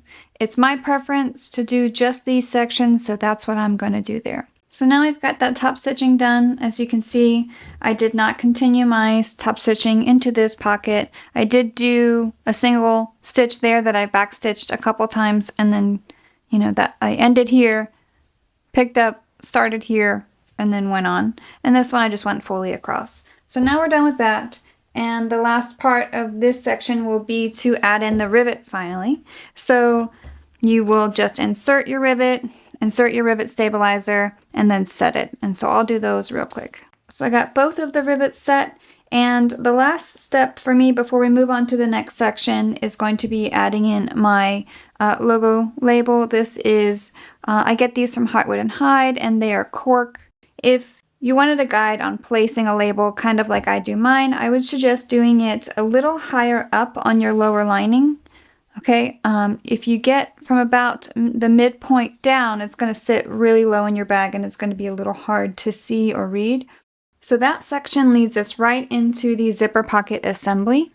Now I make a note of this at the beginning of the pattern, but essentially this whole section needs to be completed twice. Once we get our zippers prepped, then we're going to make two separate groups where we divide this whole pile in half, and then we will complete the whole section for each group. You need to gather the following, which is your two main panels that have their handles on them already, your two assembled linings. For the most part, I'm going to refer to these as linings, but if there's a specific part that I need you to reference, then I will tell you that. So I'll say the upper lining or the lower lining when that time comes. Your 4 zipper pocket linings, and they should have that prep work done there. Your 2 lengths of number 5 nylon zipper tape, your 4 zipper tabs. Again, if you are edge painting, make sure that you do that now. I've only done the single side there. And then your 2 number 5 nylon zipper pulls. So the first thing we're going to do in this section is going to put our zipper pulls onto our zipper tape. And so when you do this process, make sure that you're starting with the straight edge here. And then once you put your zipper pull on, it ends with the straight edge, okay? So I'll show you what I mean. So I have my straight edge here at the end of my tape, and I'm going to put my zipper pull on. And then you see how when I put that on, it's no longer straight. Those teeth don't really line, and neither do these edges. And what that's going to give you is a crooked zipper tape. And we don't want that. So we're going to pull that back off. I normally don't pull it all the way off. I normally pull it just to where like it just kind of, you feel the tension release from the tape. And you can normally hear a click. And once that click happens, I then kind of readjust. And so there I've got my straight edge again. And that's how I know that my zipper pull is on nice and straight. So now that you've got your zipper pulls on, you need to make some markings on the wrong side of your zipper tabs. And those are going to be just references for us to line up our zippers into our zipper tab correctly, because the zipper tape isn't going to go right up against this fold here like we've done in the past, because we're going to be doing some bulk reduction and we don't want to trim the zipper too much while we do that. We want to keep it kind of away from that edge, and the way that we're going to do that is just by only having the zipper tab right there and not allowing the tape to go fully into that fold, if that makes sense. So now we're going to do some trimming here on these zipper tabs. And so if you have edge painted the one side, the top side of your zipper tab here, the short edges, and if you've only done the one, I only do the top edge. So if this is my zipper tape and this is my zipper tab, I only edge paint this one because the other one's not too visible. If you've done both, you're fine, but if you've only done the one, you want to make sure that you have them oriented so that you don't mix them up for this next step. But then we want to trim away some of these, the corners of the kind of underside of your zipper tabs. And so I don't normally measure this, I just eyeball it. But essentially what we want to do is kind of trim from about 1/2 inch up, and we want to angle it, I don't know, maybe 3/8 to 1/4 inch in. Even that, I think actually that one was a bit too much. So that's fine. Essentially, you don't want that angled edge to go up here that much. Even if it does, though, it's not a big deal. So you can draw this out if you want, but this is just what I do. And so I just eyeball it. It's normal. It's pretty, I wouldn't say foolproof, but it is forgiving. That's a good word. And so the goal here is that you want to give yourself about 1/2 inch of an edge here. Like that one's way off. Oh my gosh. Both of them are. Oh my gosh. All right. No even trims, but it's okay. It's okay. We're fine. I could not handle it. Okay. So now what we're going to do is we're going to put tape in this edge right here and this edge right here. So now what you want to do is you want to take your zipper tab and you will be essentially sandwiching the zipper tape like this. But you want to make sure that for both this side and this zipper tape meets up with that drawn line that we did earlier. So I'll show you what I mean. I find it easiest to do the top side first. So you would take the longer piece of double-sided tape off and just align that zipper tape with that drawn line and press to it here. And if your zipper tape falls slightly outside of your zipper tab, that's fine. Not all zipper tape is going to be exactly 1 1/4 inch wide. And then you take off that smaller piece of double-sided tape and just kind of eyeball it to the best of your ability. And make sure that you are aligning it as straight as you can. And the easiest way to reference that is just to make sure that those folds are straight with each other. So that's what you need. So you can clip it to further secure. And then you're going to do the same for each of these zipper ends.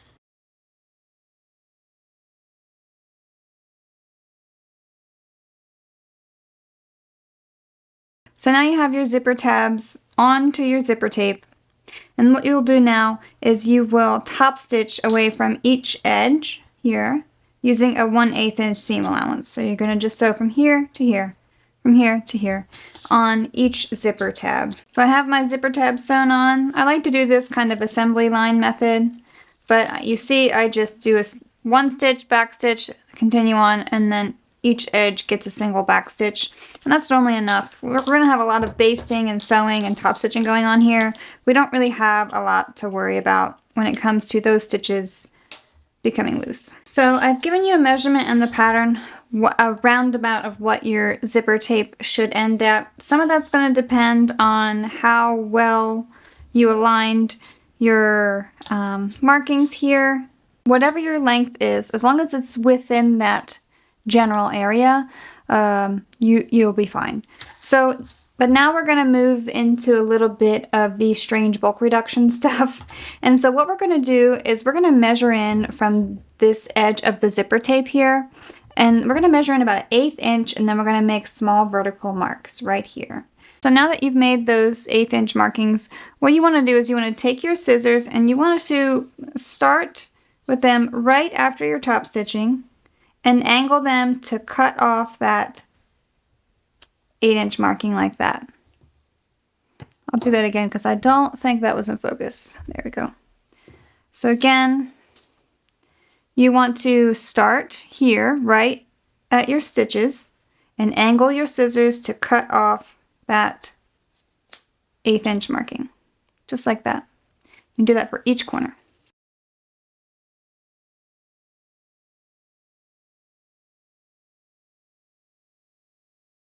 If during that process you trimmed off your zipper tape a little bit, that's okay. Go back and hit each corner with your lighter.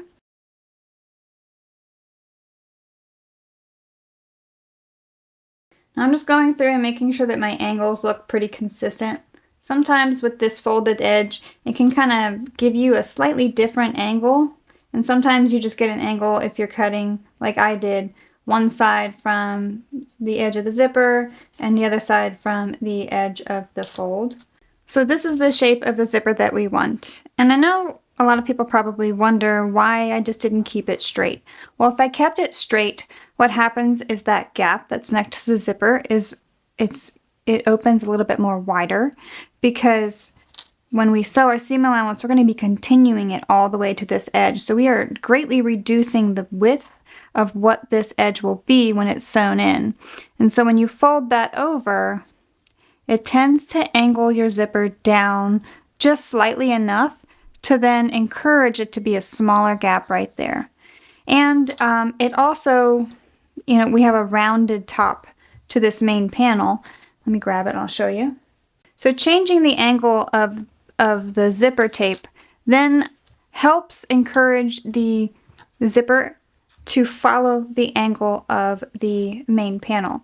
It also allows it so when you're folding it over like this, and you now, since you're following that seam allowance all the way to this fold, you have a skinnier zipper tab there, and it follows that edge, and it's going to point it a little bit more down and follow this curve on each end than if we kept it at right angles, because then it has a lot more zipper tab and it has nowhere to go but up and out. And so it kind of, then your zipper wouldn't flow as nicely along these curves. It would kind of get here and then have an abrupt kind of angle down. And that's not what we want. We want a smooth curve. We want to follow the curve. And I just found that this kind of helps us do that when we do these angled edges. And that 1/8 of an inch tends to still be in the realm of easy sewing when it comes to zippers. I hope I don't bore you too much with my explanations about everything. I'm just big on you knowing the why so that you can trust in the process even further. So now what we're going to do is apply 1/8 inch double-sided tape from this fold all the way down to this fold. And it's important that it's 1/8 inch because if you do 1/4 inch and you use a 1/4 inch seam allowance, you're going to be sewing directly over that. And if you use an 1/8 of an inch, you can essentially almost completely avoid that in your basting stitch, and you will absolutely avoid it in your regular construction stitch.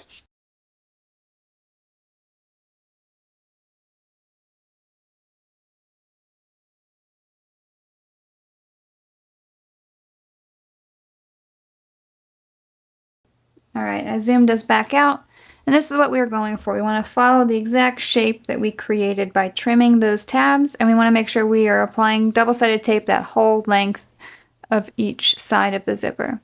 And then after that, you want to turn your zipper tape over, and you want to find and mark the centers of your zipper tape. And I can show you what I do when I don't feel like measuring. I don't know if this is any more or less work. I just find it easier somehow. Maybe not. But I will fold it in half like this. And I will flatten it out. Make sure you're in focus. So I will flatten it out. Follow that until I get to the center. And then I'll pinch it. Do one more double check. Make sure everything is even. And then I kind of take my tape where that crease is, and I kind of rock it back and forth to break it. And that's how I know where my center is. And then I use my marking pen to kind of just look at it from the front and mark the back side. That's what I do. It is close enough to center, and it works for me. So do the same. I'll pinch it, find that crease, rock it back and forth till I break the tape, and then transfer that marking to the wrong side. Just like that. And there are my center markings. So now you need to divvy up your pieces to have your front group and your back group. So for me, since I want my pocket on the back side of my bag, it's going to be paired with what I have declared as my back main panel. Because I have my label on what I've declared as my front main panel, I'm going to be pairing that with the lining without a pocket. So that's kind of how I make those choices there. That's totally up to you. If you made those choices with your zipper placket, make sure that everything kind of makes sense with how you've done it so far. If not, it is not the end of the world to have your zippers pointed maybe opposite from what you originally intended, just so that you can kind of get a more cohesive look overall. But it's completely up to you. Nothing is going to stop it from being functional. It's just going to boil down to preference as far as how you have your pockets and zippers oriented. So I'm going to pull this one away. I have a visitor here who really does not want to be left alone. Hi, Gaia. And then I know that I want my zipper to open from left to right in my finished bag. And so what I'm going to do is make sure that it's oriented properly like this. I'm looking at it right side up and it's where I want it to be. And then I'm just going to flip it over so that the right side is facing down, so that these are right sides together. Then I'm going to remove this zipper tape. And I'm going to ease this zipper starting from the center and working my way out along this curve.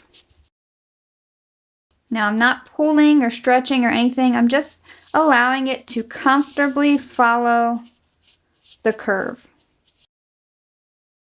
So now that I have that done, I like to clip it further just to make sure that the double-sided tape doesn't lift up at all. It is only 1/8 of an inch double-sided tape, so it's not going to hold everything perfectly all the time.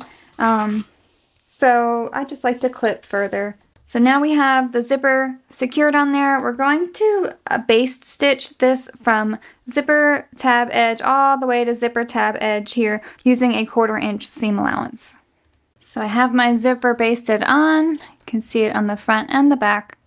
And I've only stitched where those tabs are. And so now I'm going to essentially repeat that process of just aligning the zipper pocket lining here, right side down, with that center marking on the zipper tape. So if you can see here, you have a triangle where you have a single layer of zipper tape and you have just zipper tape and the zipper tab. And so as you sew over this seam here with your construction stitch, if you're using a 3/8 inch seam allowance, which we will get into that option in just a bit. But as you're sewing over here, this area is not very bulky, and this area right here, you're kind of very slowly going through all this bulk, but not much is ever truly doubling up on you. And that's what I'm going for, and that's what the purpose of all of these different measurements and alignments and trimmings and all of those things for, is because it allows you to kind of reduce this bulk. And bulk reduction isn't only because you have a domestic machine. Bulk reduction is also because it plays a role in the end result of your bag. If you have a space where there's a ton of seams meeting up, it's gonna bulge out. You're gonna see a bump. You're gonna feel that bump when you're using the bag. And to me, it gives you a smoother, more consistent seam, and that's the other reason why I do bulk reduction. Yes, for domestics, but also for that reason alone. So even though I have 2 industrials, and both can handle levels of bulk much more than this, I still do these steps because I find it very important to get the look that I want.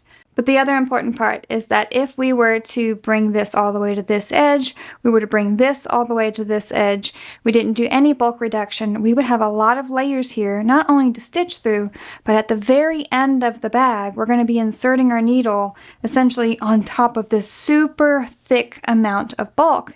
And that height of the bulk can be an issue for a lot of machines, including some industrials. And so this is the reason why I made so many bags, and the testing was to make sure that I am able to ease out that bulk, to kind of mitigate it and make sure that you aren't having too thick and high and dense of a seam anywhere. And so that's the importance of this, and you'll see it even further when we go to top stitch. So in the pattern, I tell you that when you sew this seam, you can use anywhere from a 1/4 inch to a 3/8 inch. And I mean that, and you can. If I were to tell you what I have found to be the sweet spot, which makes it easy to press, easy to top stitch, still gives you a nice zipper, it's going to be 5/16. Now, can I write into the pattern, please sew this seam using a 5/16 seam allowance? Absolutely I could, but that would mean I would get a lot of uncertainty from a lot of people, not really sure where that is. And so because of that, I've given you the option. But whatever you do, you can still create a great bag, but you just have to keep it consistent. Before you move on, I want you to double check that your seam allowance is nice and smooth and consistent here, because as always with zippers, the more consistent, the better. So then I'm going to flip these wrong sides together. And what I'm going to do is I'm going to go press this as well as I can. All right, so when I tell you in the pattern to tug on your zipper, what I mean is while you're pressing it, I want you to hold it taut like this. Because if you can see, if we let it be, it kind of sinks in a little bit. But then when we pull it slightly, we're going to get, if you watch this print right here, you'll probably see it.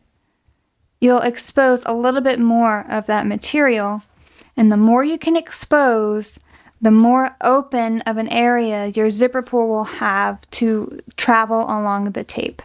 And if too much of your material gets top stitched while it's bunched up here, it's going to remove the area for your zipper pull to slide by, and it's going to make it tight and potentially unable to open fully. So this press is a very important one, as well as the one that we'll do for the other half of the zipper pocket. So just make sure that you're doing it and you're taking your time here. So I'm not sure if you can see, but this edge is nice and crisp. And so that kind of triangle, we only had zipper tape there. It's going to be right under this folded area of that main lining. And all of this was by design. And even if your angle wasn't perfect there, it's still going to mostly nestle nicely in those angles. And that really grades the bulk here. It really gives you a nice even surface on which to top stitch. And so that's the importance of all those extra steps and all the strange foldings and snips and stuff. It leads into something that's very nice right here in this moment. And now we have to do a little bit more work because we have to top stitch this seam, but we can't top stitch this area. So we're going to flip this back to be right sides together. And what we're going to do is we're going to apply a little bit of double-sided tape here on these two sections. Once you've applied that double-sided tape, I want you to remove the backings. Then I want you to fold this edge down to match that line that we drew in the prep work. And so what that's going to do is that is giving us the idea of what it would look like if we top stitched that seam, or if we sewed that seam using a 3/8 inch seam allowance and then it's folded back on itself. That's kind of giving us a temporary faux stitch. So I like to place a clip there just for a minute to hold it. So then I'm going to flip these out again. So now what I'm going to do is I'm going to draw a line that is going to be 1/8 of an inch away from this edge, and it's going to follow, and this is removable ink. It's going to follow onto my zipper tab, all right? You don't have to make it this wide. And I recommend that you measure it. I'm going to see how I did.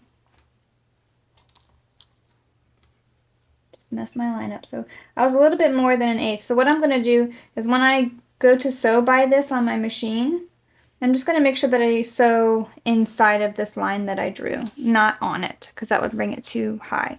And really this line is only needed for this section right here. And you want to do this on the other side as well.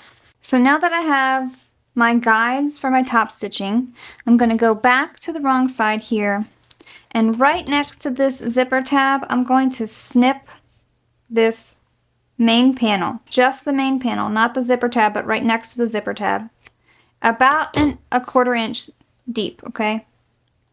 And that's going to allow me to then pick this back up. I like to remove my tape here.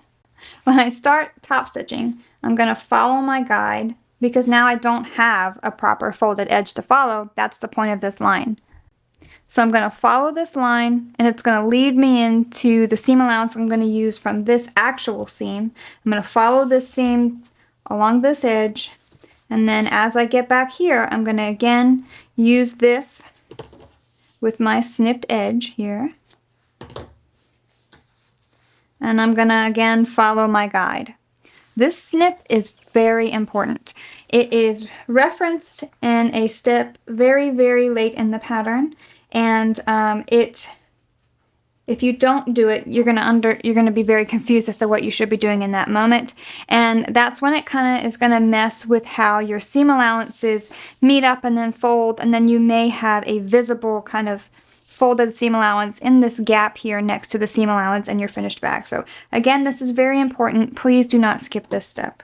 So now when you take this to your machine, again, you're going to follow that guide. You're going to sew along this seam using an 1/8 inch seam allowance. And then you're going to end here again with this flipped up. You're not going to backstitch. You're going to leave long tails on each end, okay? Do not backstitch. One more time. Do not backstitch. Before I go, as you're top stitching, don't overly pull on your zipper tab area. There's a lot of bulk here, and if your thread didn't have the absolute perfect tension, as you pull it, you're going to expose those threads, and then later on, when you fold it down, see what happens? You see those threads even more visibly. So there's a note in the beginning of the pattern where I talk to you about vinyl quality. The lower the quality, the less tolerance there is for needle holes. And so needle holes plus slightly loose tension plus thin thread will give you maybe less than desirable results here on this zipper tab because of that tension and that harsh fold there, okay? So it's important that you are just fully aware of all of these things, right? And that's kind of what definitely leans this into a fully intermediate pattern, is having those little bits of knowledge here and there and how it's going to affect your end results. So now we have a top stitched seam with 2 sets of long thread tails. We have a lot of different seam stitches going on here, and that's okay. It's going to secure everything.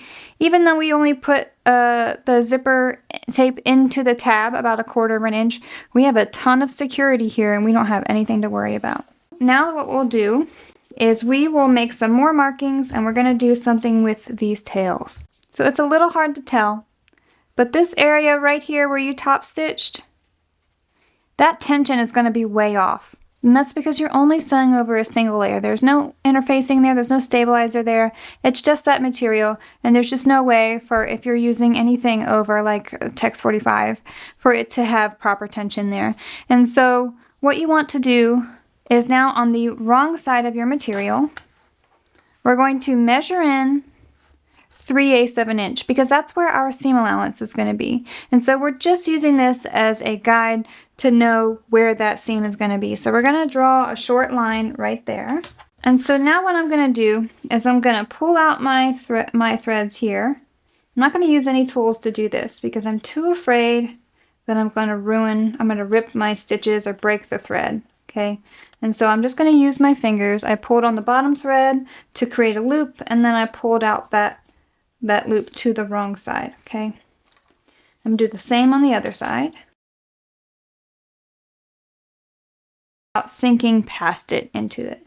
So I know that this thread right here is aligned with that 3/8 inch marking right there, which means that when we flip it over, that first thread right there is essentially going to be at the seam. And that's kind of perfect. That's really truly what we want. But getting within that realm is the goal, okay? You either want to be just shy of it or right at it. And I would say for your first couple times, maybe make it closer to 1/4 of an inch, and you'll see why later on. And the reason why we're doing this is because when we sew up these side panels, or we sew the side panels onto our main panels later on, and we go to finish the bag, we're going to be trimming this seam. And if we trim off that seam, there's a very, very good chance that over time, this stitch will begin to pop out and unravel. Okay, and we don't want that. This also gives us an opportunity to fix that tension issue that we had because we only have a single layer of material here. So what we're going to do is, now that we have placed our stitches where we want them, we want to kind of pull on this bottom thread here. So that would be your second thread in. So this is my first thread and this is my second one.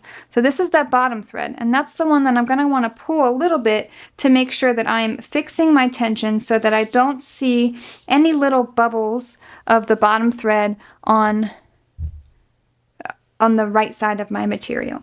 My tension looks good there, and so what I'll do is I will knot this off. So now I'm just going to trim these back.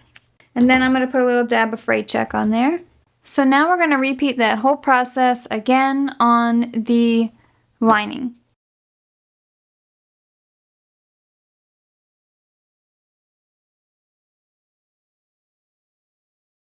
So now I'm going to baste this on using a 1/4 inch seam allowance. So now that I have that basted on, I'm going to again do the same thing we did before with the other lining, which is I'm going to apply some double-sided tape, apply the zipper pocket lining, do my actual construction seam allowance, and then after that I'm going to press it to the best of my ability. And then we're going to do some things a little bit differently on this upper lining than we did on the main panel, but it will still be a little bit strange. So I got a nice press on this seam right here, and that's what I wanted, and I'll show you how I achieved that. I have this doodad that I got from Wawak, I don't know, a couple of years ago, and it's actually kind of the perfect size to where I will flip my zipper placket down, and I'll put this in here, and I can kind of set it on there like this, and then I will kind of balance it and hold this down while I use my iron to press it. So I want you to flip everything back to the way that it was. And what we're going to do is we're going to apply some 1/8 inch double-sided tape from about a 1/2 inch or so into your stitch line, and then follow this curve down to about 1 inch to 2 inches into this open area. Just like that. You're going to do it for this side and on this side. Then we're going to take our scissors and we're going to snip along this curve here. We're going to keep them about a 1/4 inch apart and about a 1/4 inch deep.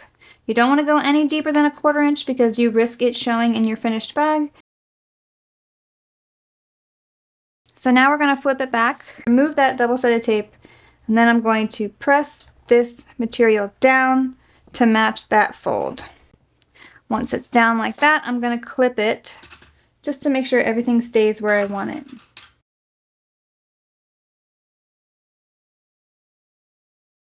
So now your work should look like this. You have folded over those edges like that, and then if you've needed to, you further clip them. And then what we're going to do is we're going to separate this into two halves, right? So we'll have our lining and its zipper pocket lining on one side, and then we'll have our main panel and its zipper pocket lining on the other side. And so when we take it to our machine, we're first going to start out with it like this, and we're probably going to want to do this number right here. We're going to dent in this main panel. I know it hurts to do it, but we have to do it. And so then we're going to start stitching at about 3/8 inches before this zipper tab. So we want to start about right here. And that's going to bring you kind of close to, not directly, but close to the start of the main panel. And that will come into play later, why that's important. But we're going to start right about there, and we're going to, again, leave long tails, just like we did on the main panel.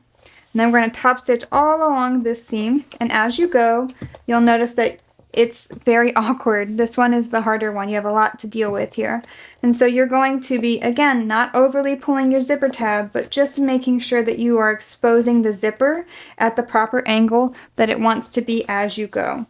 I have found that this dent right here, if you're using foam, this is better for you to do than if you're using Decovil because this will probably cause a wrinkle that you'll have to press out. But anyway, so we'll get around here, and then I found that you can kind of open this up and it just works a little easier, and then you can use the zipper tape as the kind of tool that you're using to make sure that you're continuing on that nice angle as you top stitch. And then you get here, again, don't overly expose that zipper tab, continue sewing, and then stop when you're about 3/8 inches away from this zipper tab, which should put you right about here. Okay, hopefully that wasn't too bad for you. If it was, I apologize. It is just kind of the way it has to go for this bag. But you should see now how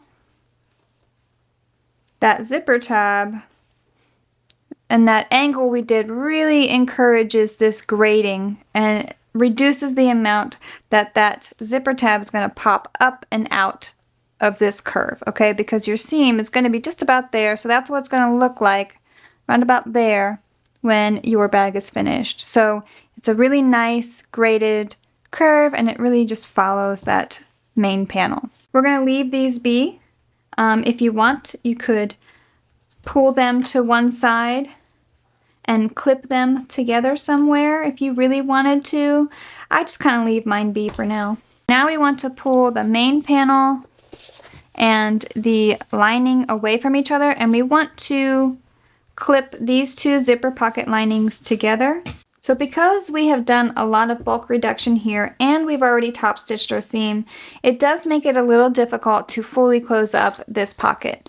So the method that I've come up with gets us as close to a closed pocket as possible, but it is a little awkward. So now that we have these clipped right sides together, you want to make sure that they're evenly aligned, because that can make a difference how these two match up, and that is quite important for this process.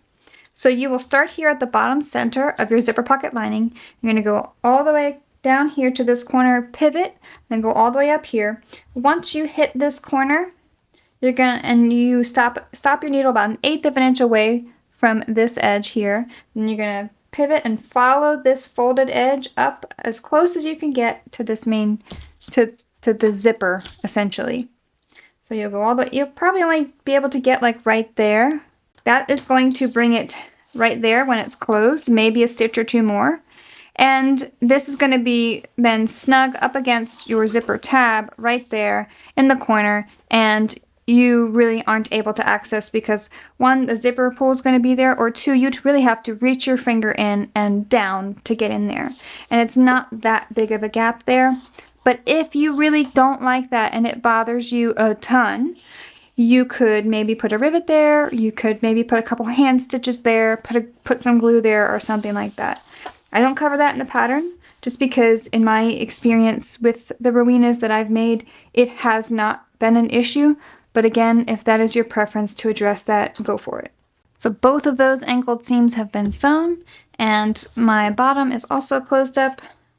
I just start right over my previous top stitching or back stitching so I don't have to worry about any potential gaping hole at the bottom of my zipper pocket lining. I also don't have to trim anything because I know that it's smaller than any of the seams that we have because it is the same size as a stabilizer piece. So no trimming needed there. If you want to, go for it.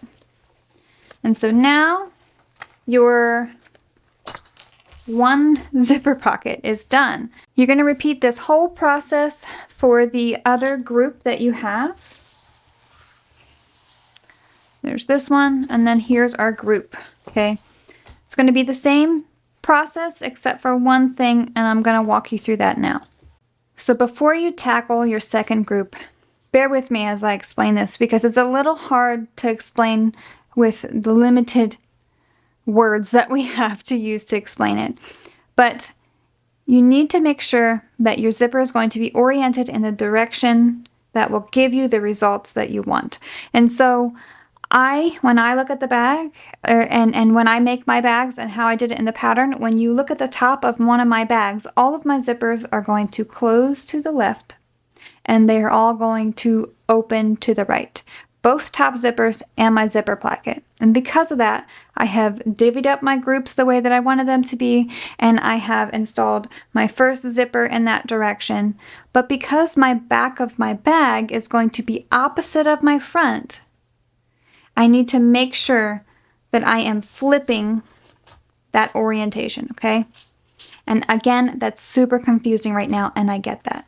But whatever we do here is going to be reversed, right? So if you're looking at this and you're like, well, clearly I want it to open and close from this direction, so I need to orient it this way, but it won't work that way. Because if you do that, if you install them both in the same direction, both main panels have the same zipper direction installed, what's going to happen is at the end of your bag, you're going to flip it, and it's going to be like this. So then you'll have one zipper going this way and one zipper going that way. So whatever you do on this second group is going to be reversed because it's going to be essentially mirrored from what the main panel is, okay? That didn't make sense, but we're getting there, okay? So for me, the way that I achieve the 3 zippers going in the same direction is that I'm just going to install it opposite from what I've installed the first one. So instead of my zipper pointing to the left this time, now I'm going to have it point to the right. I've instructed you to finish your second zipper pocket here. And so this one is my back, and I've gotten that done. I have done it the exact same way as the front, except for one detail, which is that, again, I have reversed this zipper orientation. And so they are opposite when looking at them both like this. You can see the zippers go in opposite directions. But of course, when you flip them together, like they will be oriented on your bag, they will both be closing the same direction, as well as my zipper pocket there will also be closing in the same direction. So now we can move on to the main assembly. For the main assembly, you're going to need both of your assembled zipper pockets, and you should make sure that your linings have been closed. That's an easy thing to skip right over and forget, and isn't too forgiving if you do forget. And then your 2 side panels with their magnets installed, and your markings made on the wrong side, and your fully prepped base. So we're going to get started with 1 zipper pocket and your base, and then we're going to clip this out of the way. Then we're going to place your base right sides together with one of your zipper pockets, and then clip. So once you have this clipped, we're just going to sew along this edge here using a 3/8 inch seam allowance. So I've got my seam sewn here. Once we have that done, we're going to now attach the other zipper pocket to this other long edge of the base, clip and then sew that seam as well using a 3/8 inch seam allowance. So now that I have both of those seams sewn, I want to do some snipping and trimming. As you can see, this seam allowance here in between those two handle connectors, it wants to flip up. And in your bag, the way that the lining is sewn, that extra seam allowance flipping up into the bag will be noticeable and will impact how nicely your lining lays against your base. And so first we're going to do some snippings here on the edges, those corners of those seams. And that's going to allow this seam allowance down here and up here to open. So when we sew by it, we have a nice kind of graded bulk that we get to use that doesn't have any major humps along the way. And then we're going to trim the rest of this back, except for where your handle connector is sewn down. You don't need to cut through this. You don't need to break that top stitching or anything. And especially because with that bulk and the way that that material lays, it already wants to point down. So there's no reason to trim it back. It's totally fine. But the rest of this excess seam allowance does want to point vertically, and we don't want that to happen. So the first thing we're going to do is snip into our seam allowance like this, just like we've done in other seams, and we're going to get close to, and of course not cut into our stitches, and that's going to allow us to open this for some bulk reduction while we're sewing, right? So now we're only going to be sewing through at most 3 layers, right? Because we have our seam allowance, our other vinyl, and then the side panel that we'll be sewing on. And so we're going to do that for all 4 corners. So one thing I say I like to do is to snip this little section here, all these little edges back to be angled, something like that. And it just makes everything kind of stay out of the way. And when it's all straight edges like this, things tend to kind of fall in and outside of your seam. And then when something falls outside of your seam like that, it's really hard to see the actual edge. And this is kind of an important area, right? This is going to be where we're going to sew our curves of our side panel. So when you snip it like this, you're able to fully see that straight edge. And the straighter of an edge you get to follow, and the more you can see, the more consistent your seam allowance will be, and then the better your results will be. So now that we have those corners snipped and we can fully open each one, we're going to snip this down. But again, like I said, we're not going to be cutting off this handle connector. So before I even trim this edge, what I like to do is go to my handle connector and just kind of trim back like this. Again, I'm not going to cut into my stitches anywhere. I'm just going to be, this is on the main panel seam allowance where that handle connector is sewn, and I'm just snipping it because I'm not going to be cutting through it later. And so those snips are going to make it easy for me to kind of move that seam allowance down and cut as I go. And I'll show you what I mean here right now. So I'm going to trim this back to about 1/4 of an inch. It's okay if it's a little less. And so I've hit that snip where that angled cut was on my main panel seam allowance. I'm just going to cut behind it and then flip it back down, then keep cutting.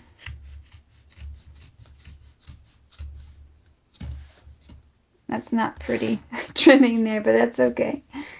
Okay, again, going behind it and then flipping it back down. And that just makes it a little less fiddly when you're trimming. And so you should have your seam allowance look like this, and then when you flip it up, you don't have anything that's like majorly poking out. It's going to bug me, so I'm going to trim that back. And now on our side panels, we're going to do some snips along these curved edges right here. They're going to be no more than 1/4 inch deep, and they're going to be about 1/4 inch apart. This is what we're going for. You can see those snips. Doesn't have to be exact, but it's going to allow it to do just this. When we fold this down later on, those snips are going to want to ever so slightly spread, and that's what we want. What we're going to do now is we're going to take our side panel and this bottom edge where we mark that center marking, we're going to align it with one of those center markings on your base. And I'm going to staple. You can clip. I will say this bag favors stapling more so than clipping because this is a bit of a tight curve, and not just to kind of align everything with, but also while it's at your machine. And so you can see I stapled at about 1/8 of an inch, and it's not a large staple at all, it's a small one. And then I'm going to staple again on this short edge, just because that's what I would do later on anyway. Then I'm going to pull this up, and I'm going to align that corner edge on the main panel with this corner of the side panel. I'm going to get them as perfectly aligned as I can, and I'm going to staple. And I'm just going to staple one and then do a second staple for now.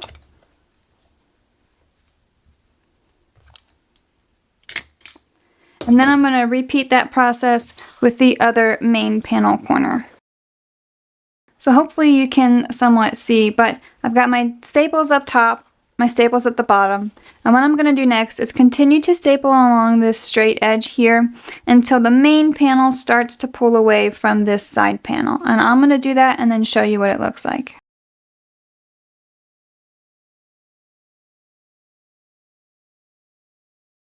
So as you're looking at it from this main panel and base side, right, side panels on the bottom, you'll see that it pulls away at this point, essentially right before and right after that curve. And so that's because we need to ease this to nicely fit. Could we stretch it and make it work for some materials? Yes. For other materials, no. And so we need to get this snipped so that it can spread out and nicely follow that curve.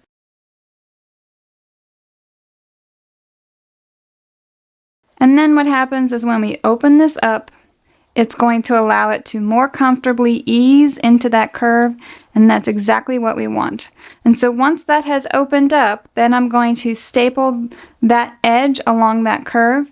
And when I hit this area where that seam allowance is, I'm going to make sure that I staple it opened.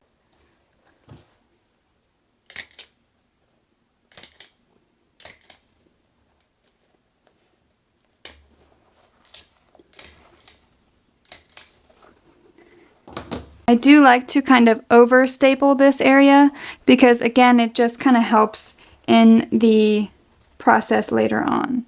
And actually I didn't fully catch that seam allowance right there. So I'm going to re-staple that. I'm going to do the same on the other side.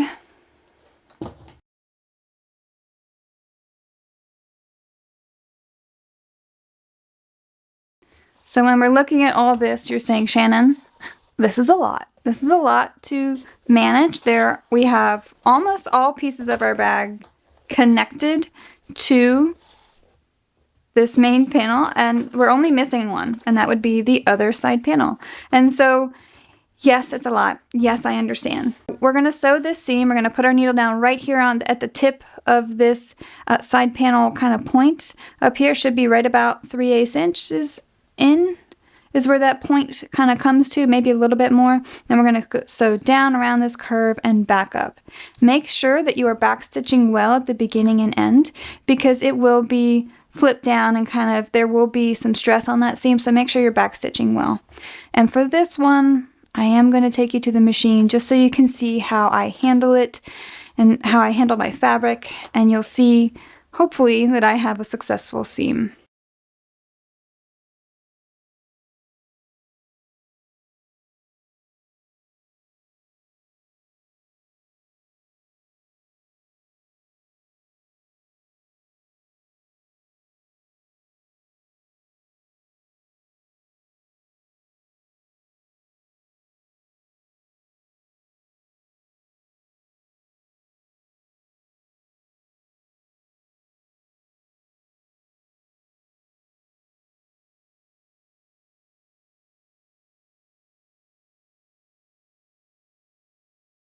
As you can see, my stitch line is nice and smooth around those curves, which is typically something that can be a little hard to get with these tight kind of corners and doing it the way that I just did.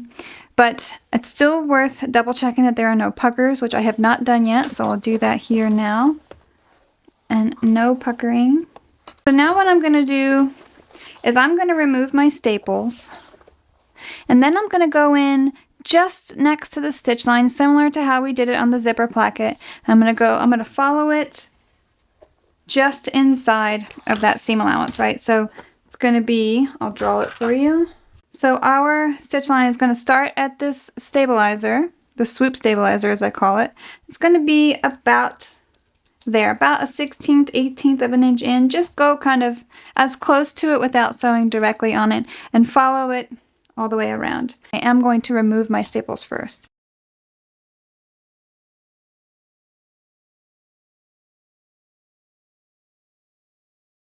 So I have that second line sewn. I did forget to do that back stitching there, so I just went back in after I did the seam and did it again. And that's okay if that happens. If you're like me and you're so relieved that you did a good job on your first seam, and then your mind finally has a chance to go elsewhere and you forget that, just go back and do it again. Now we're going to do the same process that we did on this side for this side panel with this other side panel.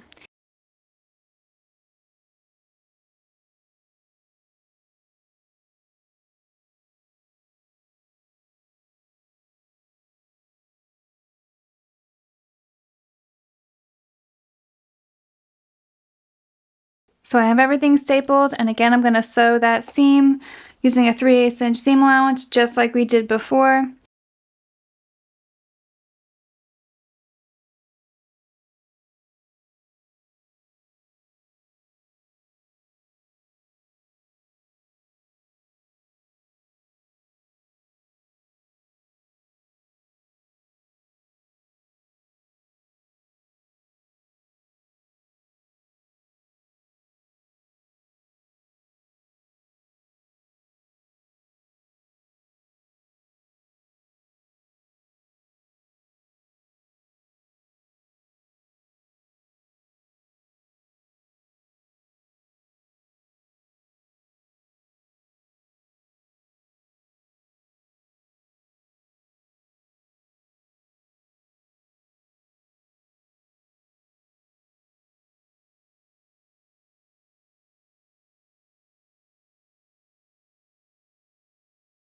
So one of the hard parts is over. We've done both side panels and those reinforcement stitches on the side, and so now we have to do some trimming. So the first thing we're going to do is kind of follow that curve that you drew on your main panel and on the side panel, and just snip into your seam allowance just like we have multiple times in the past. Just like that. And do that for each corner of your seams. So now you want to trim that side panel seam allowance down to between 1/8 of an inch and 1/4 of an inch.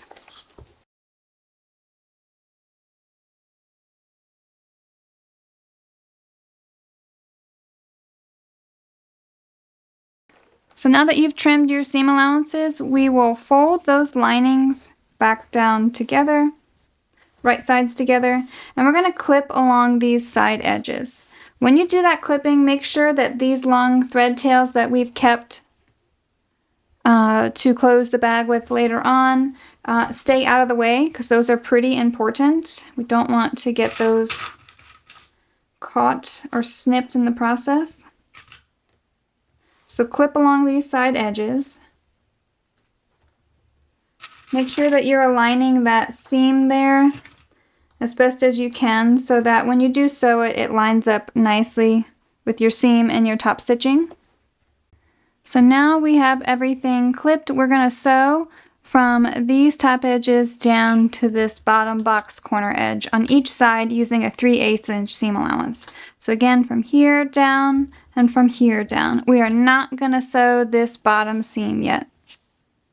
So now that you've sewn both of those side seams, what we want to do is now do some reinforcement stitches right here on this edge. So what you'll do is maybe for about a ½ inch, you'll sew right next to that seam inside the seam allowance, back and forth a couple times, essentially just doing a long back stitch here and back. So I did those reinforcement stitches on each side of the lining where the upper lining and lower lining meet up. And now what I want to do is I'm going to take this to my ironing board and I'm going to try and open up this seam allowance the best that I can, kind of like this. I'm going to insert my iron, press it open, and do the same on the other side.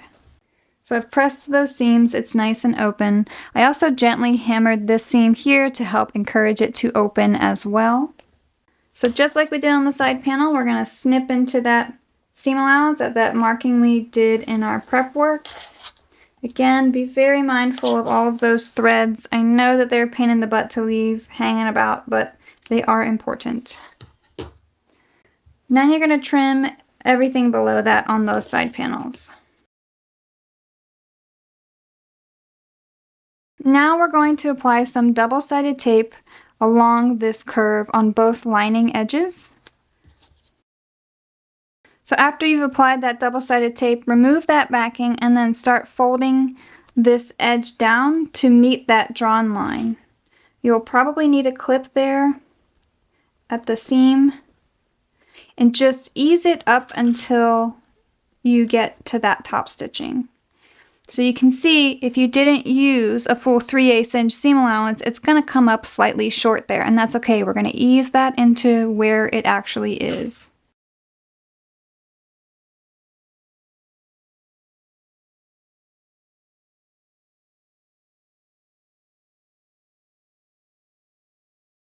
So now we're going to apply some double-sided tape along the side panels. We're going to start a little bit before then on the main panels. I'm going to open up this seam allowance. It's not going to want to, so we're going to need to force it. I'm going to apply some double-sided tape right over that line, like right above it. And then we're going to make sure that we apply the double-sided tape to that open seam allowance and then follow that curve. You can use a 1/4 inch double-sided tape here if you want to. Just know that there's a chance that you will be sewing through it. And so the 1/8 inch kind of helps you eliminate that possibility. Okay, so I've got that.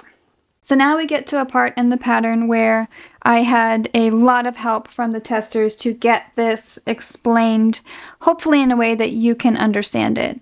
So you have this snip section here that's free from that zipper tab. That's what we snipped so that we could flip it up and do that top stitching and then pull everything back to the, pull those threads back to the wrong side and knot them.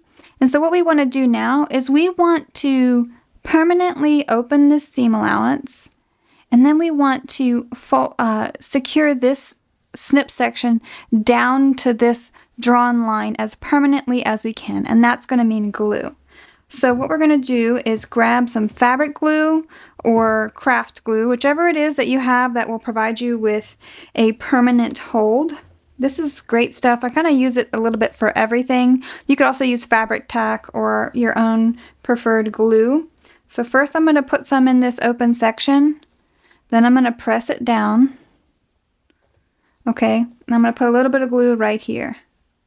Now I know that this is going to be a little messy, but we kind of have to do it, so it's kind of one of those necessary evils here. So then you can do it to both sides first. I tend to do just one. What I'm going to do is I'm going to pull this tape back. This is slightly different than how I explain it in the pattern, just because it's a little easier, I think, to show you it one side at a time here in the video. So I'm going to fold this down to the best of my ability. And what that snip section is going to want to do is tuck under that zipper tab. And so let it do that. So I'm going to clip that right now. And so in the pattern, what I tell you is to remove the double-sided tape and start folding it. And you can do that. That's normally what I do.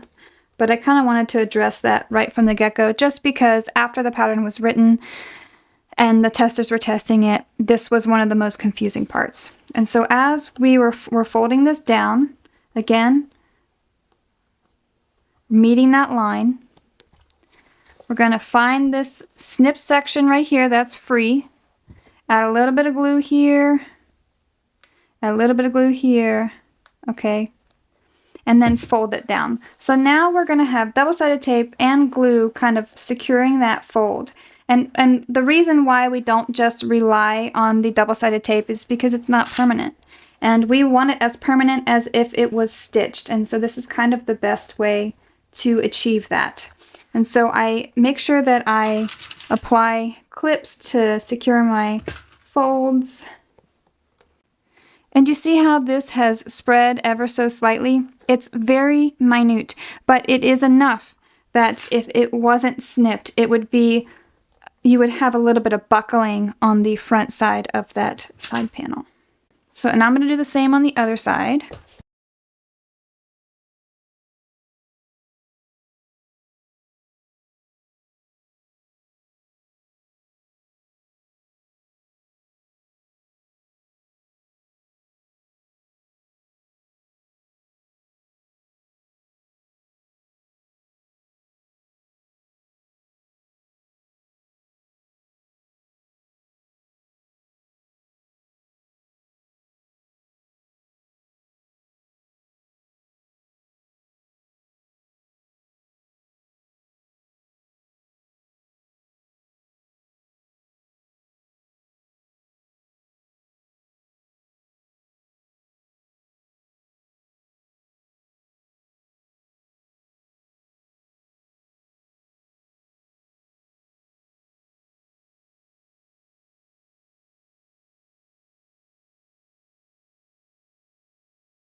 So now I'm going to let that dry for a little bit. I want that glue to really get tacky and to start to really grasp that edge as we have kind of manipulated it. And so once that is done, then what I will do is just flip the bag right side out through this. So I will let that sit for a bit and then I'll check back in. All right, after a lunch and a quick trip to get some coffee treated by some very generous customers, I have let this set, so this glue here is good to go. And then I'm going to flip it right side out. So as you can see, my bag really does need a good press. And so I'm going to give it a press now. I just kind of like to do it multiple times in this process just because the further and further along we get, the harder and harder it is to press it.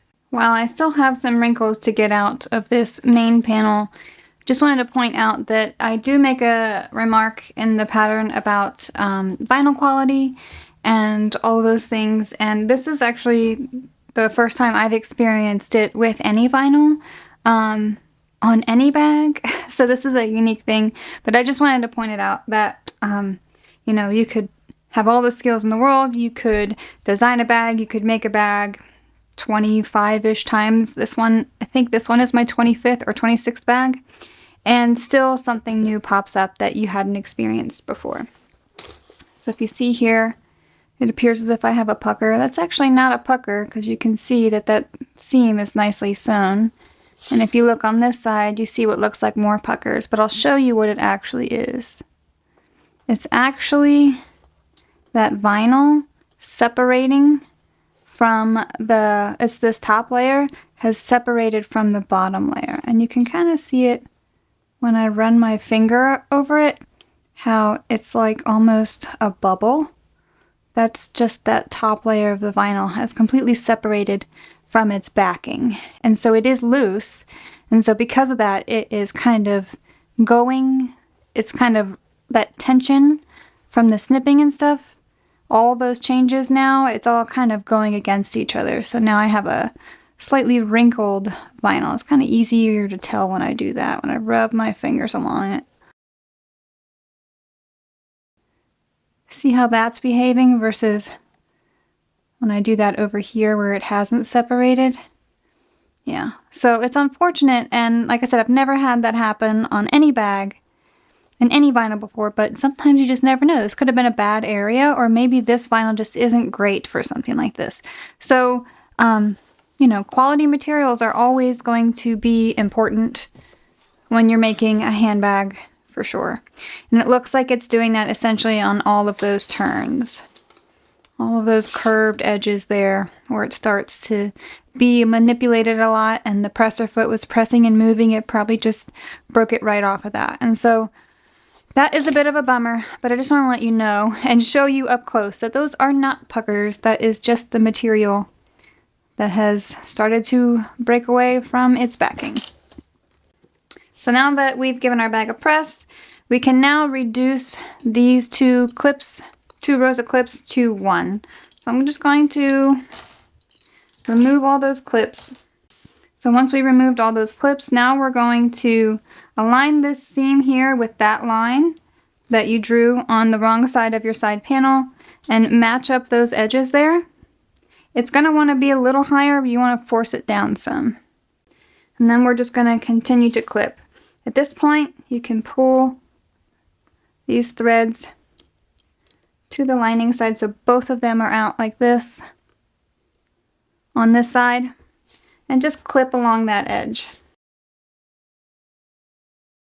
Do the same on this side.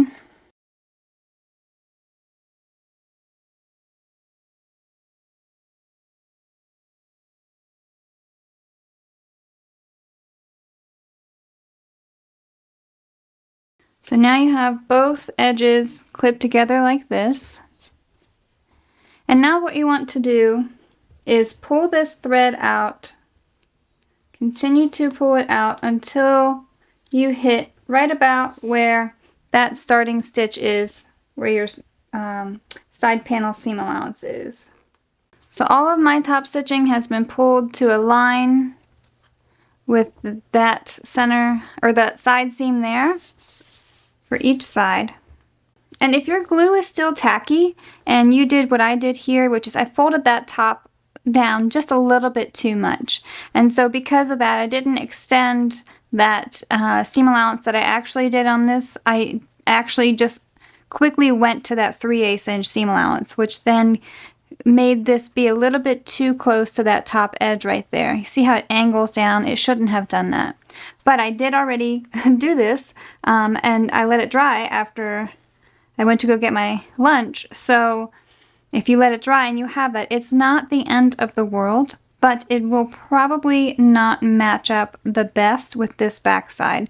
So in the pattern, definitely do what I say, which is as soon as you put the glue on and you clip it, then you flip it out, then you let your glue set. That way you can see it here, how it lines up, and you can adjust as needed.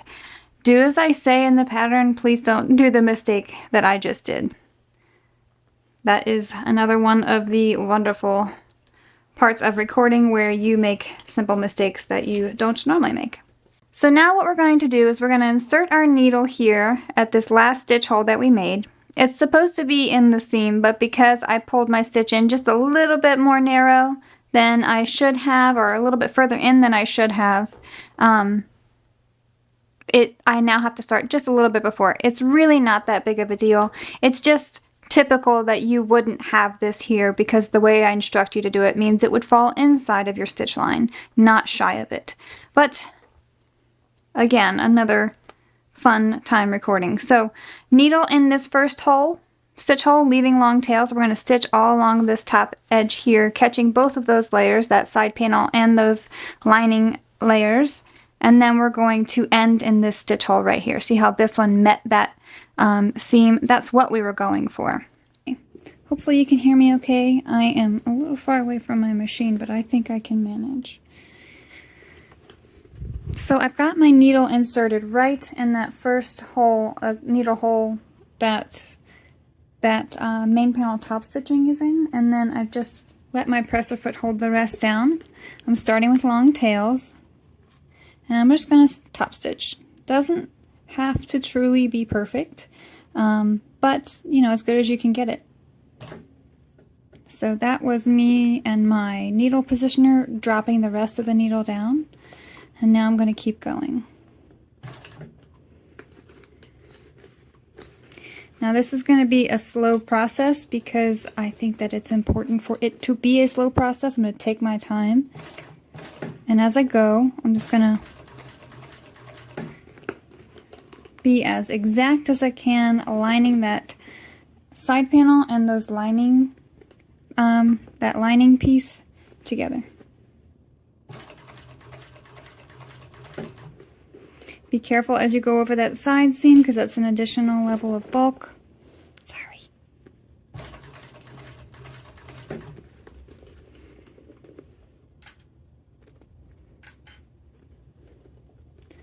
So you see where that stitching is? That's where I want to end it. So I'm going to just continue on.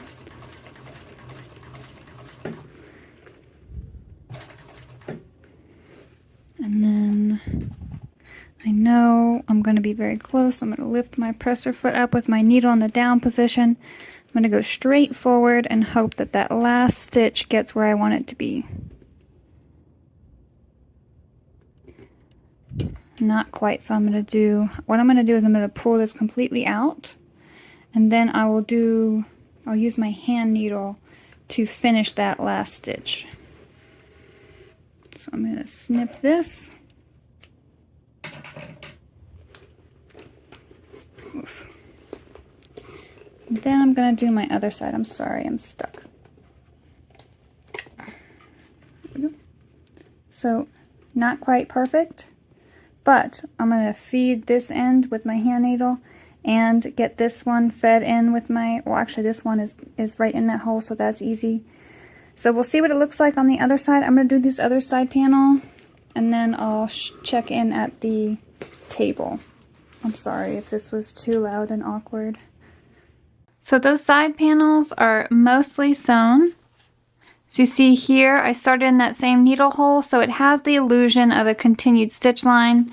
And here, I did not end in that needle hole, and if I did, it would continue that illusion, but if you don't get it all the way in there, then it will break that illusion for you. And that's again on the other side.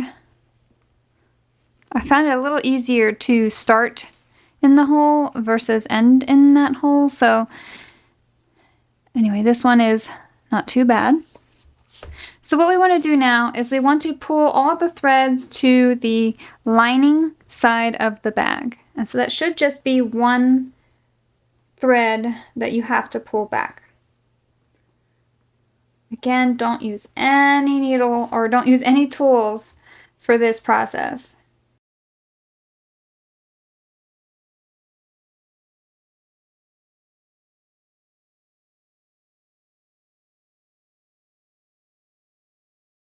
So this is that one where I didn't quite meet that hole, and it's as simple as inserting this needle into that seam or that needle hole.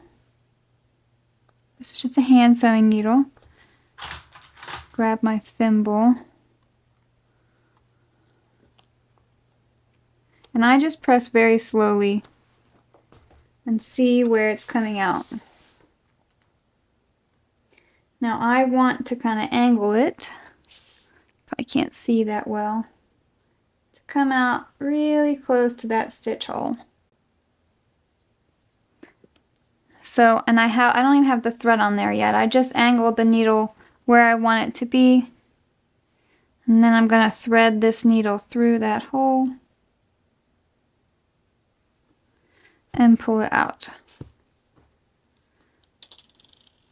So some of these holes line up nicely, right? When we knot these 4 threads together and sink it through that hole, it's going to look like a single stitch line. This one, I've got one that's slightly too low. Not all perfect. Let's see how this one is. This one, a little too high. And that one, not all perfect. So this is where I say it's not a perfectionist dream, right? A perfectionist like myself would love for these to be absolutely perfect. there's just a lot going on that all happens at different times, and the bag is at different shapes for each of those processes. So it's really hard to get everything consistent. This was the way that I found to get the most consistent results bag after bag. Hopefully it's not too bad for you. It does take practice. It does take patience, and it just takes time. So hopefully you're not too disappointed in how your stitching turned out right there. So now what I'll do is I will knot all 4 of these threads together, and then I'm going to sink all of those tails into the lining of the bag, and I'll show you how I do that once it's knotted. So I have my knot tied, and what I'm going to do is I'm going to insert my needle very close to where that knot is, so that knot doesn't have very far to travel. And I'm going to just feed it into that lining. Okay, I'm not going to penetrate through the zipper pocket lining or anything like that. I'm only going, the needle's going right behind that upper lining material. I'm going to trim all these to be one length. And I'm going to feed them into my needle. And then I'm going to reach in my bag with my thimble. I'm going to carefully pull this needle through. Now, I make a note of this. Please be careful when you do this. If you were to catch that double-sided tape, it can really make this sticky and make it a little hard to feed everything through. And so at some point your needle might kind of jab back out, and please don't stab yourself. So now I have these tails inside the bag, and what I'm going to do is just gently, and I'm not going to rip my threads or anything, I'm just going to gently tug on it until I get it to sink into that hole the best that I can. Sometimes it takes a little bit of encouraging. It really doesn't want to, especially if you made a big knot like me. Let me give it a tug. Sometimes it's really hard to pull with just your hands. So I'm going to grab my pliers. I'm going to wrap them around like this. So I got a nice grip on it. There we go. It's going. It's not perfect, but it's pretty well sunk in there. And unless you know what you're looking for, you probably won't see that there was a knot there. And so now I'm going to do the same on each set of thread tails. So that process is a bit of a fiddly one, but it does give you some pretty good results. Look how nicely that lining just tucks into the bag. It's so nice. So with this construction, it's not necessarily a berth, it's not necessarily a drop-in, it's a little bit of a combination. And so now is kind of where we're going to be doing a little bit of berthing, and that we're going to pull that lining through this pocket. I'm going to grab both of those layers and just pull it through. And what we're going to do is we're going to align that bottom seam, and we're going to clip along that edge.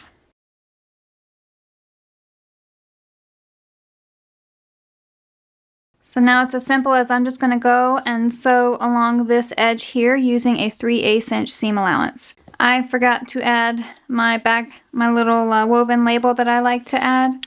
So I'm going to actually pop out these stitches on that center mark for about an inch or so. Nobody's gonna know. So now I just want to give that a look and see. That's pretty fine. Centered enough and not cut off, so I'll take it. Now that you've sewn those seams, I like to press this open as much as I can. That's kind of hard. So what I do is at my iron, I will just kind of use the tip of my iron to just kind of press it and seam it open as much as I can. So I've got that pressed open. Now I'm going to deal with these box corners. Was like that. I'm going to find each corner and pull it apart, and then match up these seams right there like that and clip. And then I'm going to sew these box corner seams using a 3/8 inch seam allowance.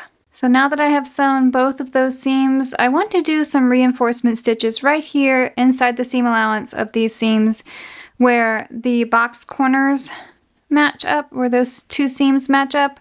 I just think it's really important to just do that now because it only takes like a minute to do it now, but it would take a lot longer to fix it if those seams ever come unraveled.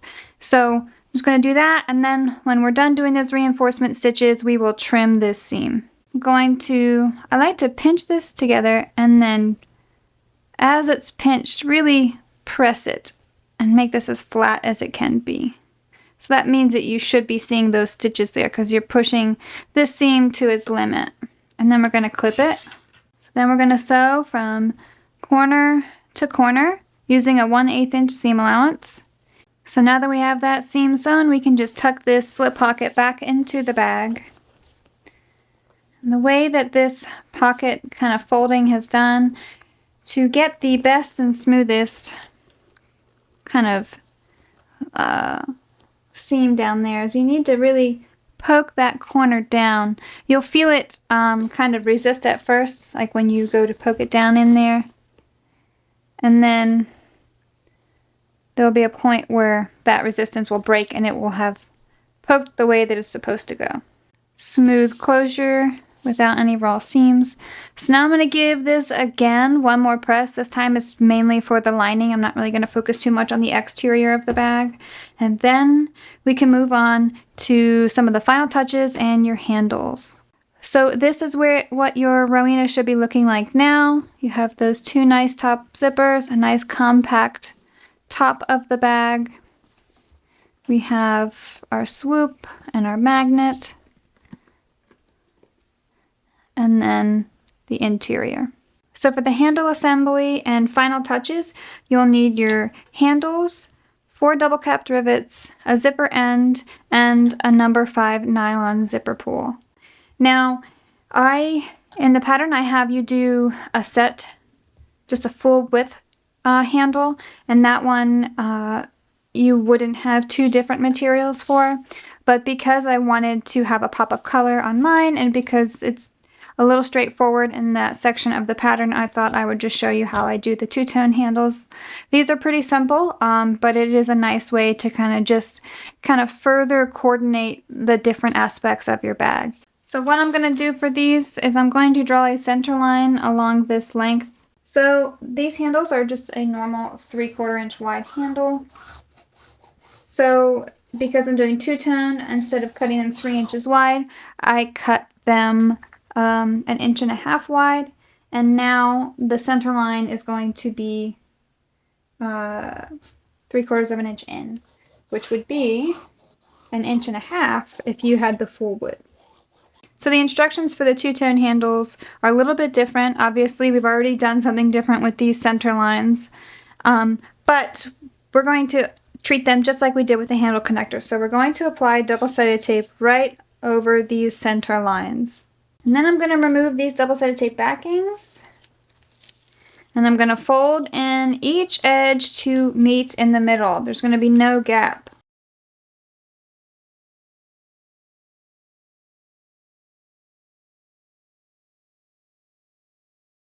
So now I've applied 1/8 inch double-sided tape along that center line. If you can keep it from these edges, for the most part, you'll be good. That way, if you do sew a full rectangle, you don't have to worry about sewing over them. So then you remove the double-sided tape backing.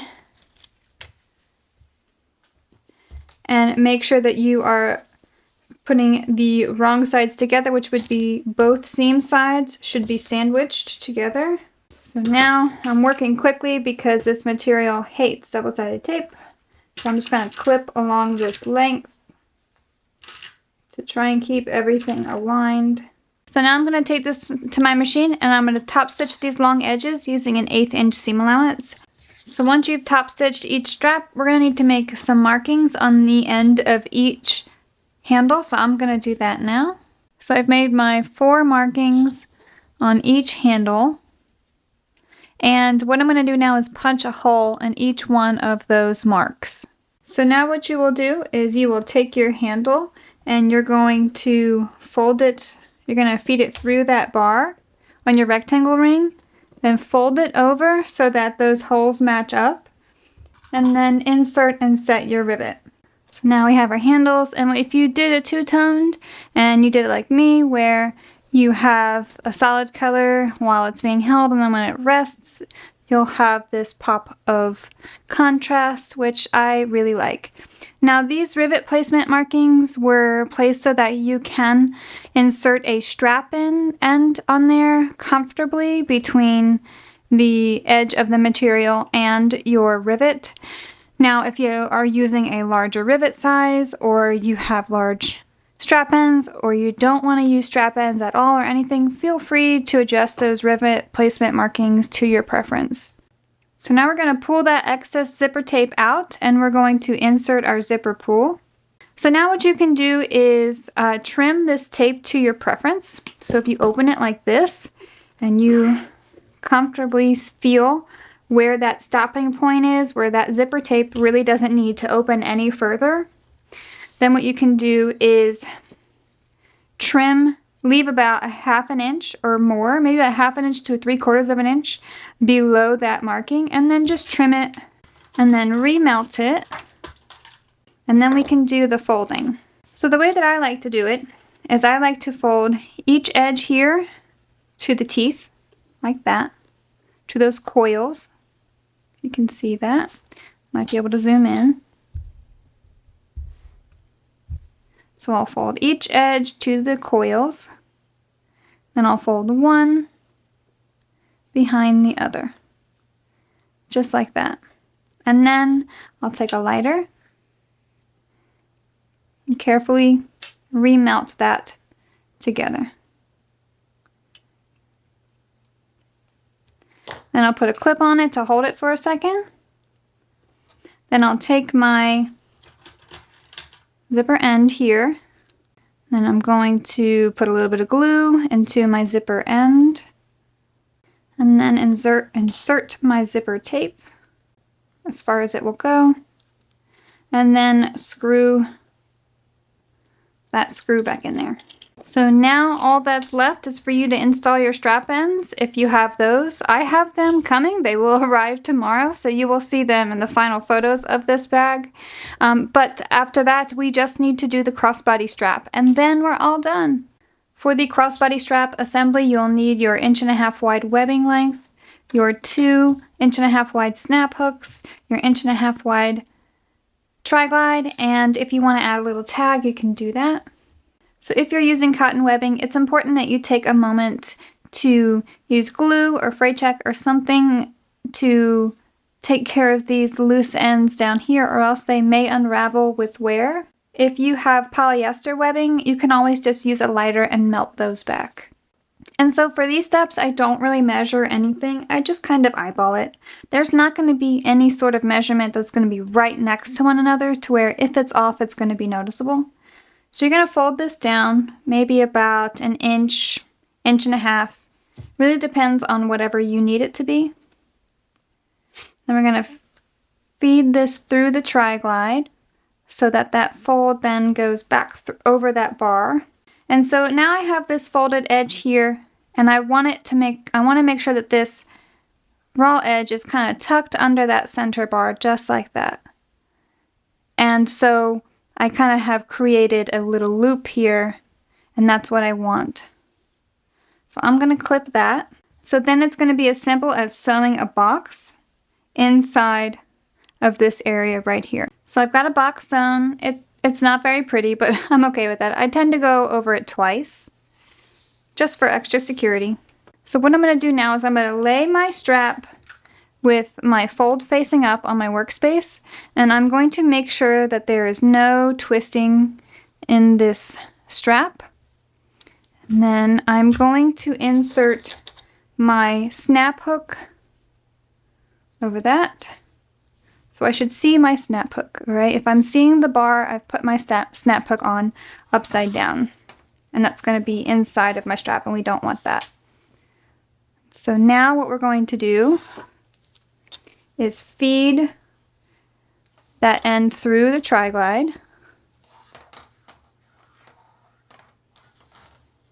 And so you have this loop here with the fold on the inside, and that's what we want. And our snap hook on the outside. And we're going to take this end and feed it back through this webbing. Like that. And that's where that's where the adjustment is made. Just like every other kind of strap that you use, where you would do it this way. That's how we do that. So now we have that loop, right? And so what we want to do is insert our snap hook. And I'm going to do the same process like I did with the tri-glide.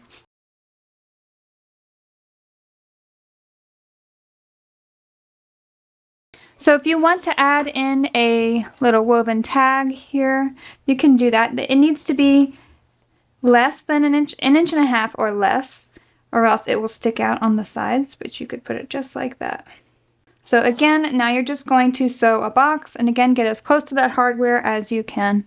So I've got my strap sewn, got my little tag in there, and now all you have to do is snap it to your bag. So there you have it. It's nice and hidden and on the inside of your bag, so you don't have any excess rings or attachments on the outside. It's all nice and tucked away on the inside. And if you're not using them, you simply unclip them and they stay out of sight, or you could use them for a keyring clip or a lip balm keyring clip or something like that. So all that's left for me is to attach those strap ends once they arrive, give my bag one more press, and then it's all done. So thank you so much for joining me on this journey. If you did, if you're just watching and learning, that's okay too. Thank you for joining me on that. And then if you did the original version, you are done with your bag. Congratulations. If not, the next section is going to be the minimalist section, and so we'll start with that here in a second. So for this pattern, I included a minimalist version of this bag, and that was inspired by the minimalist, or what it has been known as the modified Aries. So it's essentially using all the same pieces and just eliminating those top pockets. And so you can do that again with the Rowena, just like it was done on the Aries, but it's nowhere near as fast as the Aries, I'll say that. So you're still going to have your two main panels, your two side panels, and your base. You will still have your upper linings and lower linings. Again, you can do 1 or 2 pockets. If you have it just as I've written it, which is just the one single slip pocket, then that's the only pocket you're going to have in the bag. You'll still need your D-ring connectors, your handle connectors, your zipper placket pieces, and your handles. And so here's also your slip pocket. For your notions, you'll just need that one strip or one length of number 5 nylon zipper tape, and you'll still need all the hardware except for you won't need 3 zipper pulls, you will just need 1. And of course, you would need the additional crossbody strap hardware.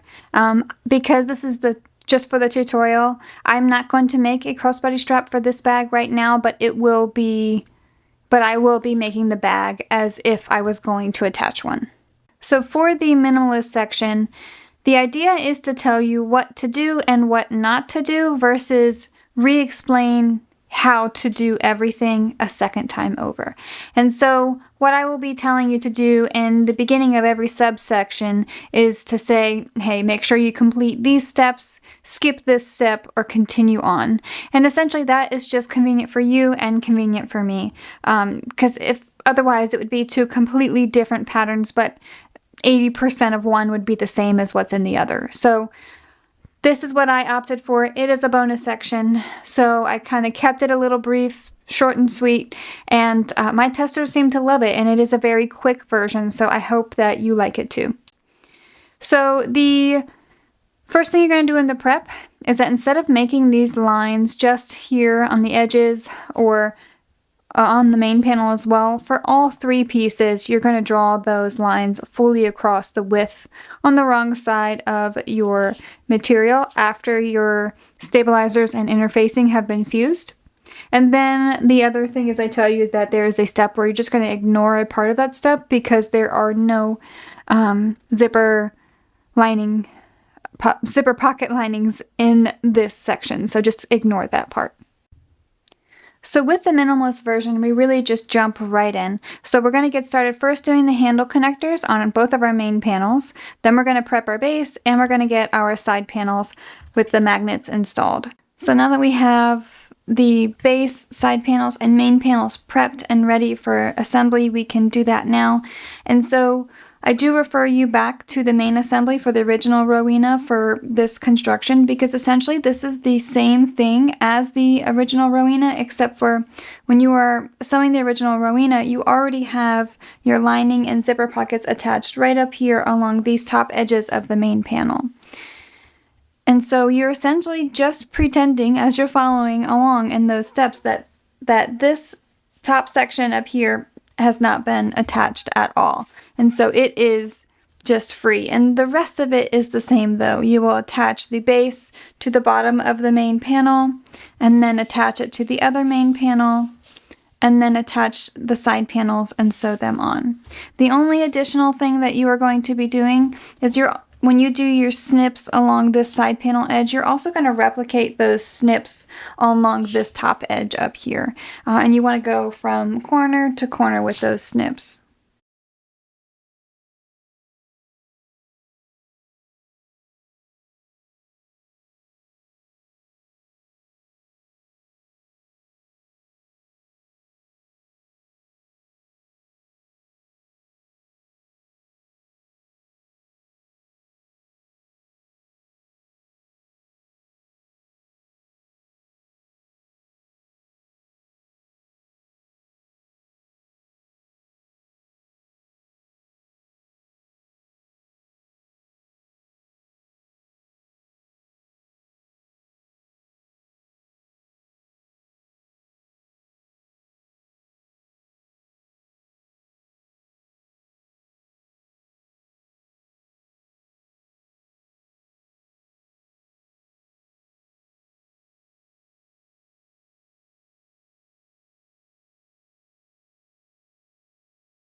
So this is where you should be now.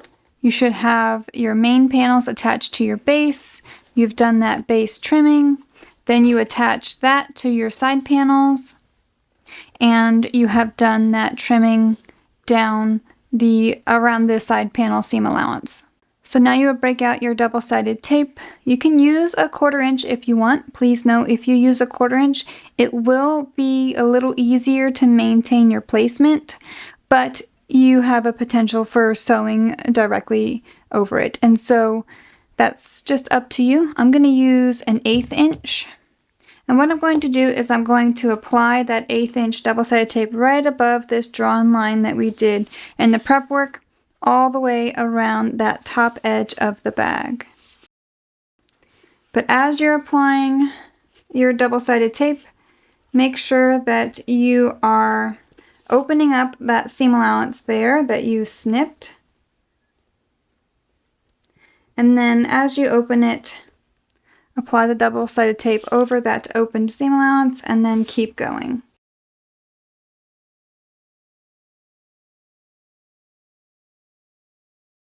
So now you will remove this double-sided tape backing from the entire top edge. And I like to start from the center here and just start folding down. So I'm folding down this top edge to meet that drawn line, and I'm just kind of pressing it as I go, and they seam allowance, or those snips, they're going to want to kind of slightly cross over one another, and that's what we want. Normally, if it wasn't something that was folded over like this, if it was directly, like there wasn't foam in between this layer and the exterior, I would have you do darts, but I just found that this gave me better results, and any of the like overlapping there that happens on some of those pieces of that snip section, let me show you. See how this right here is overlapping? That doesn't show in the exterior of your bag because you have this layer of foam right there that's keeping it nice and hidden and cushioned. So then you can just continue on until you hit the center of your side panels or this side seam. As long as you're just doing everything evenly, that's the goal.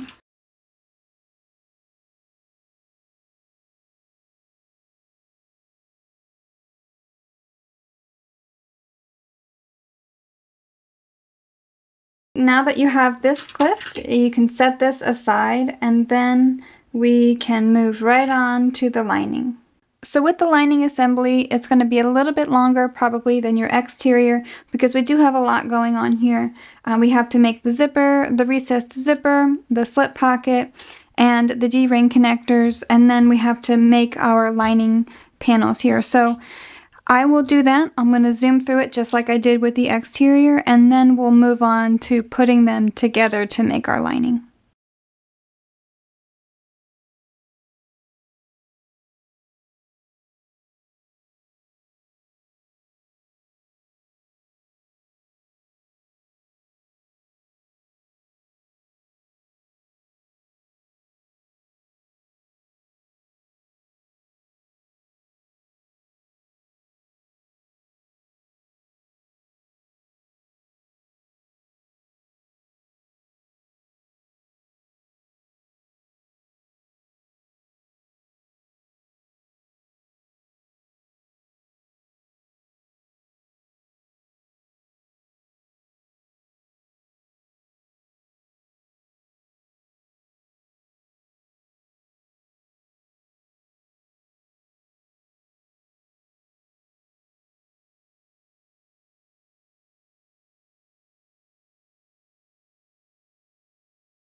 So now we have two fully assembled lining panels, and what we're going to do first is place them right sides together.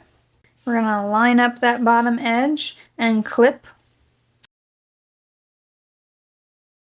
If you're going to add in a woven label like this, something along these lines, then you should do that now.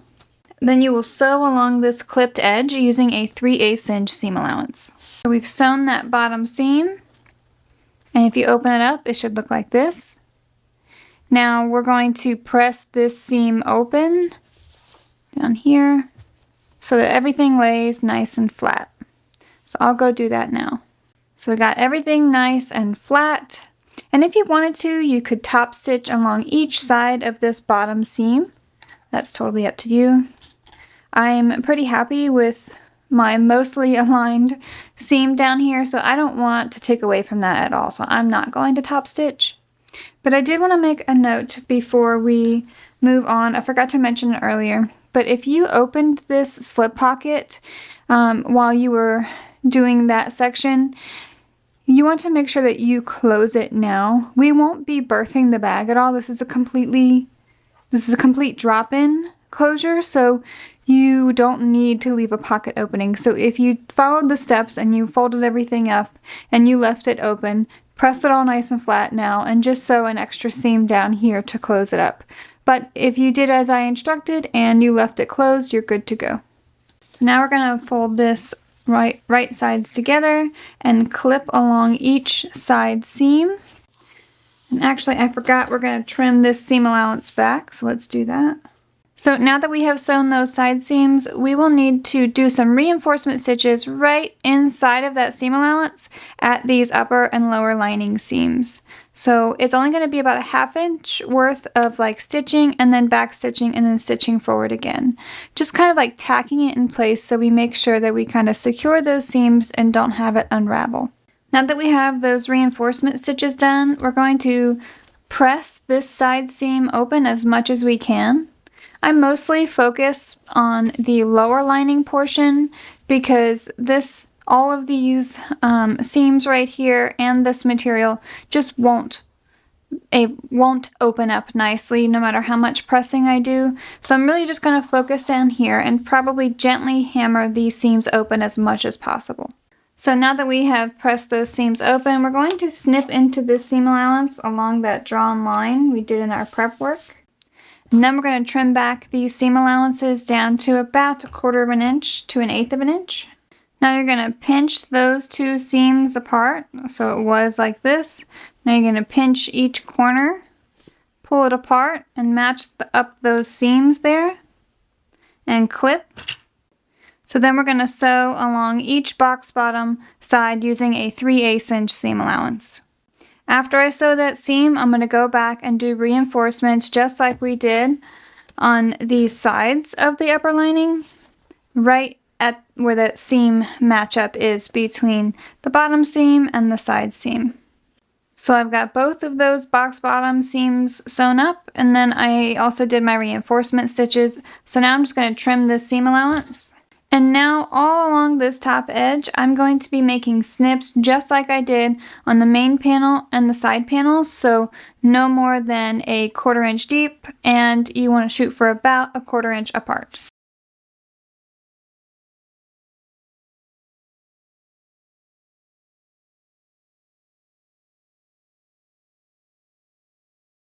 So now that you have made all those million snips, we're going to apply double-sided tape just above this drawn line here and that we did in the prep work. And as we go by that seam allowance there on the side panels, we're going to open that up. See how this is opened up and goes nice and flat and this doesn't? That's just not going to, so I just leave it be.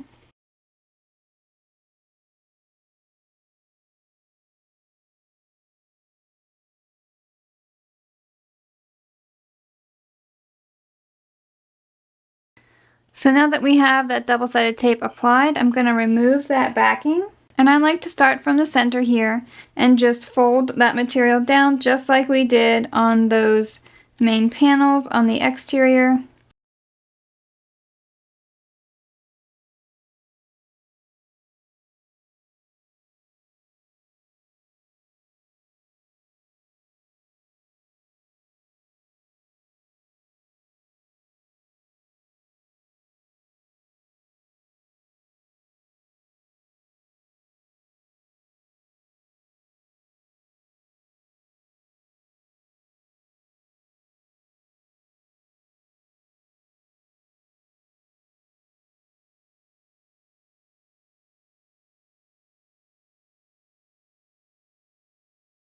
So this is what you should have right now.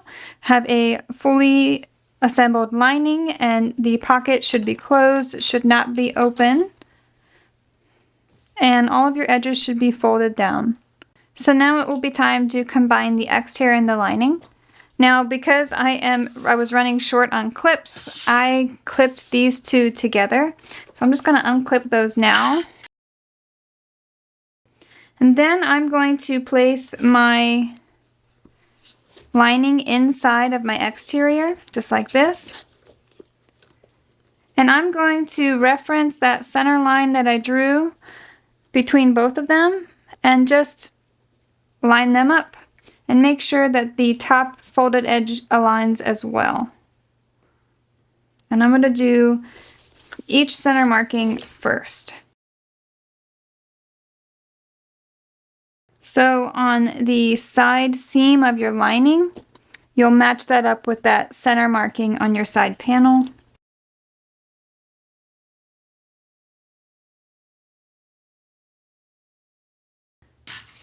So now we are just going to, so now what we'll do is we'll just transfer these clips from the lining and align that top edge of the exterior with that lining and just continue to clip them together as we go.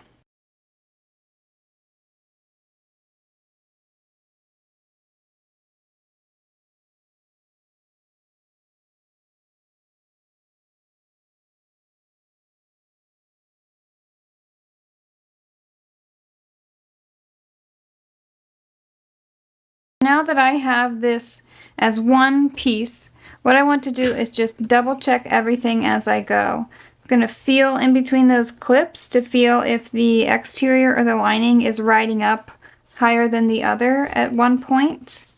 And I'm just going to keep adjusting and double checking as I go.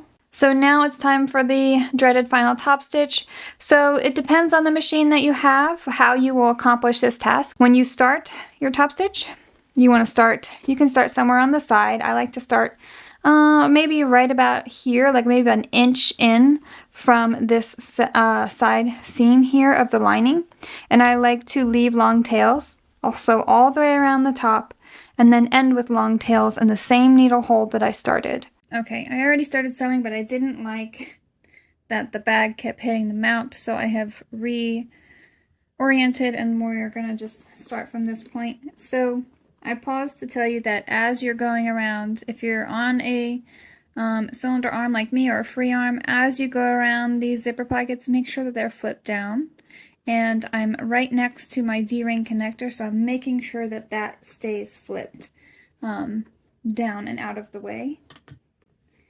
And as I'm going, I am just making sure that the top two layers are reasonably aligned. With the drop-in lining, unless you do glue or double-sided tape between those two layers, and if your material is very flexible and smooth, it can be a little difficult to get them to be perfectly aligned. Normally you can get them reasonably aligned nicely. I don't mind if they're just slightly off.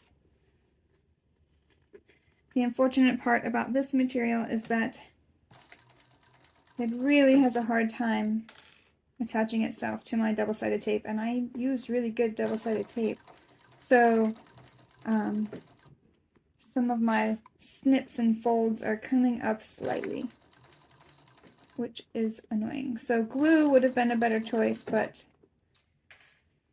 I have a lot of things to do before this pattern release, so we did not have time to let the glue dry. But that's an option you can take if you find yourself in the same boat. As I'm going, I'm just constantly readjusting that material so that those edges are as closely aligned as they can be.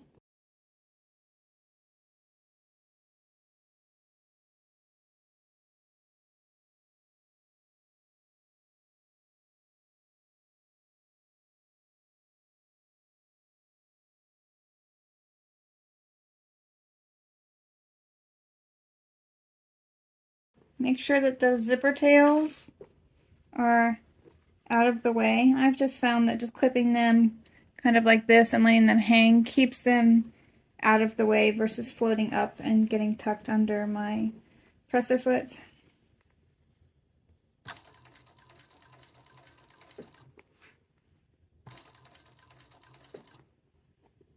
So now as I approach this last stitch, I'm going to pull that top thread to the bottom.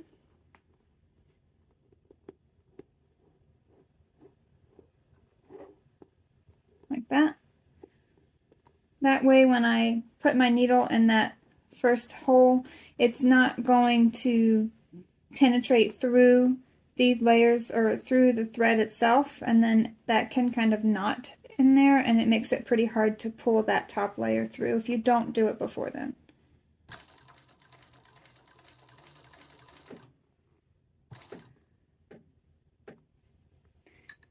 Let's see where I'm at.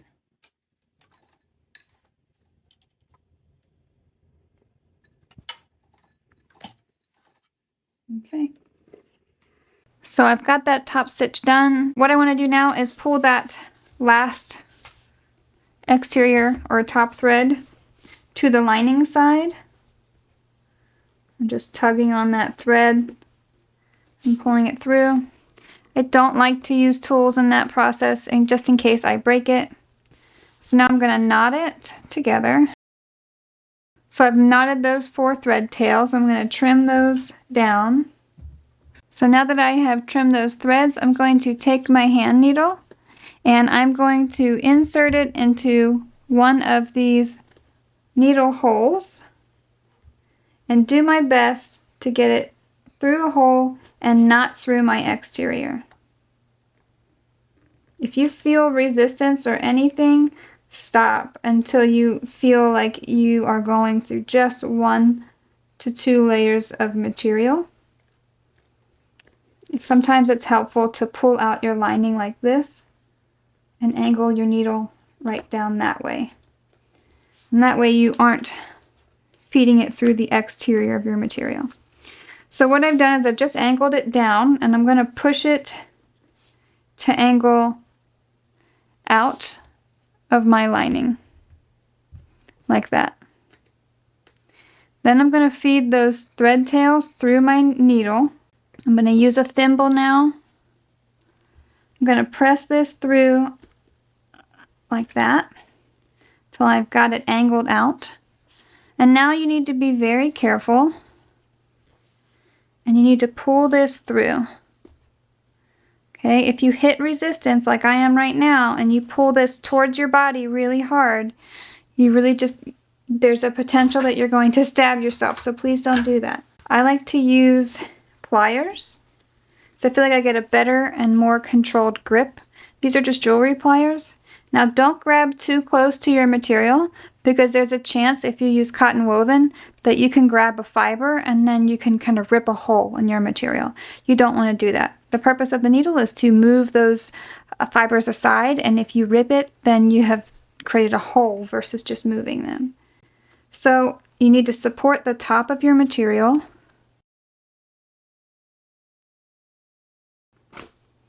See how fast that came out? If you did that towards your body, there's a good chance you'd stab yourself. So you really need to be careful. And so that was enough force to sink my knot in there, but if it didn't, you would then pull this thread until that knot sunk behind your layers there. So now I pull it a little tight like this. So I'll pull those layers taut up against that thread, and I will carefully trim my thread. And then as I pull out my lining slightly, it's going to separate, and then I can just press that hole back using my iron or just even my fingers and rubbing it down. And that's that. Now you have a nice seamless stitch there. You can't tell which hole it was. And on the inside, it's almost invisible. So now we are almost done. Before you install your zipper pull and your zipper end, I do recommend giving your bag one final press. And that way it will be nice and smooth and snug in there. And all you'll have to do then is put on your zipper pull, put on your zipper end, and then attach your handles. Whether you made the original or the minimalist, I hope that you loved your Rowena. I hope you share it with me. All my handles are at Knotted Threads Co. If you have any questions, feel free to email me directly at knottedthreadsco@gmail.com. That's a little bit better than comments. I don't normally monitor comments all that much. And if you didn't sew and you just watched the video, thanks for watching.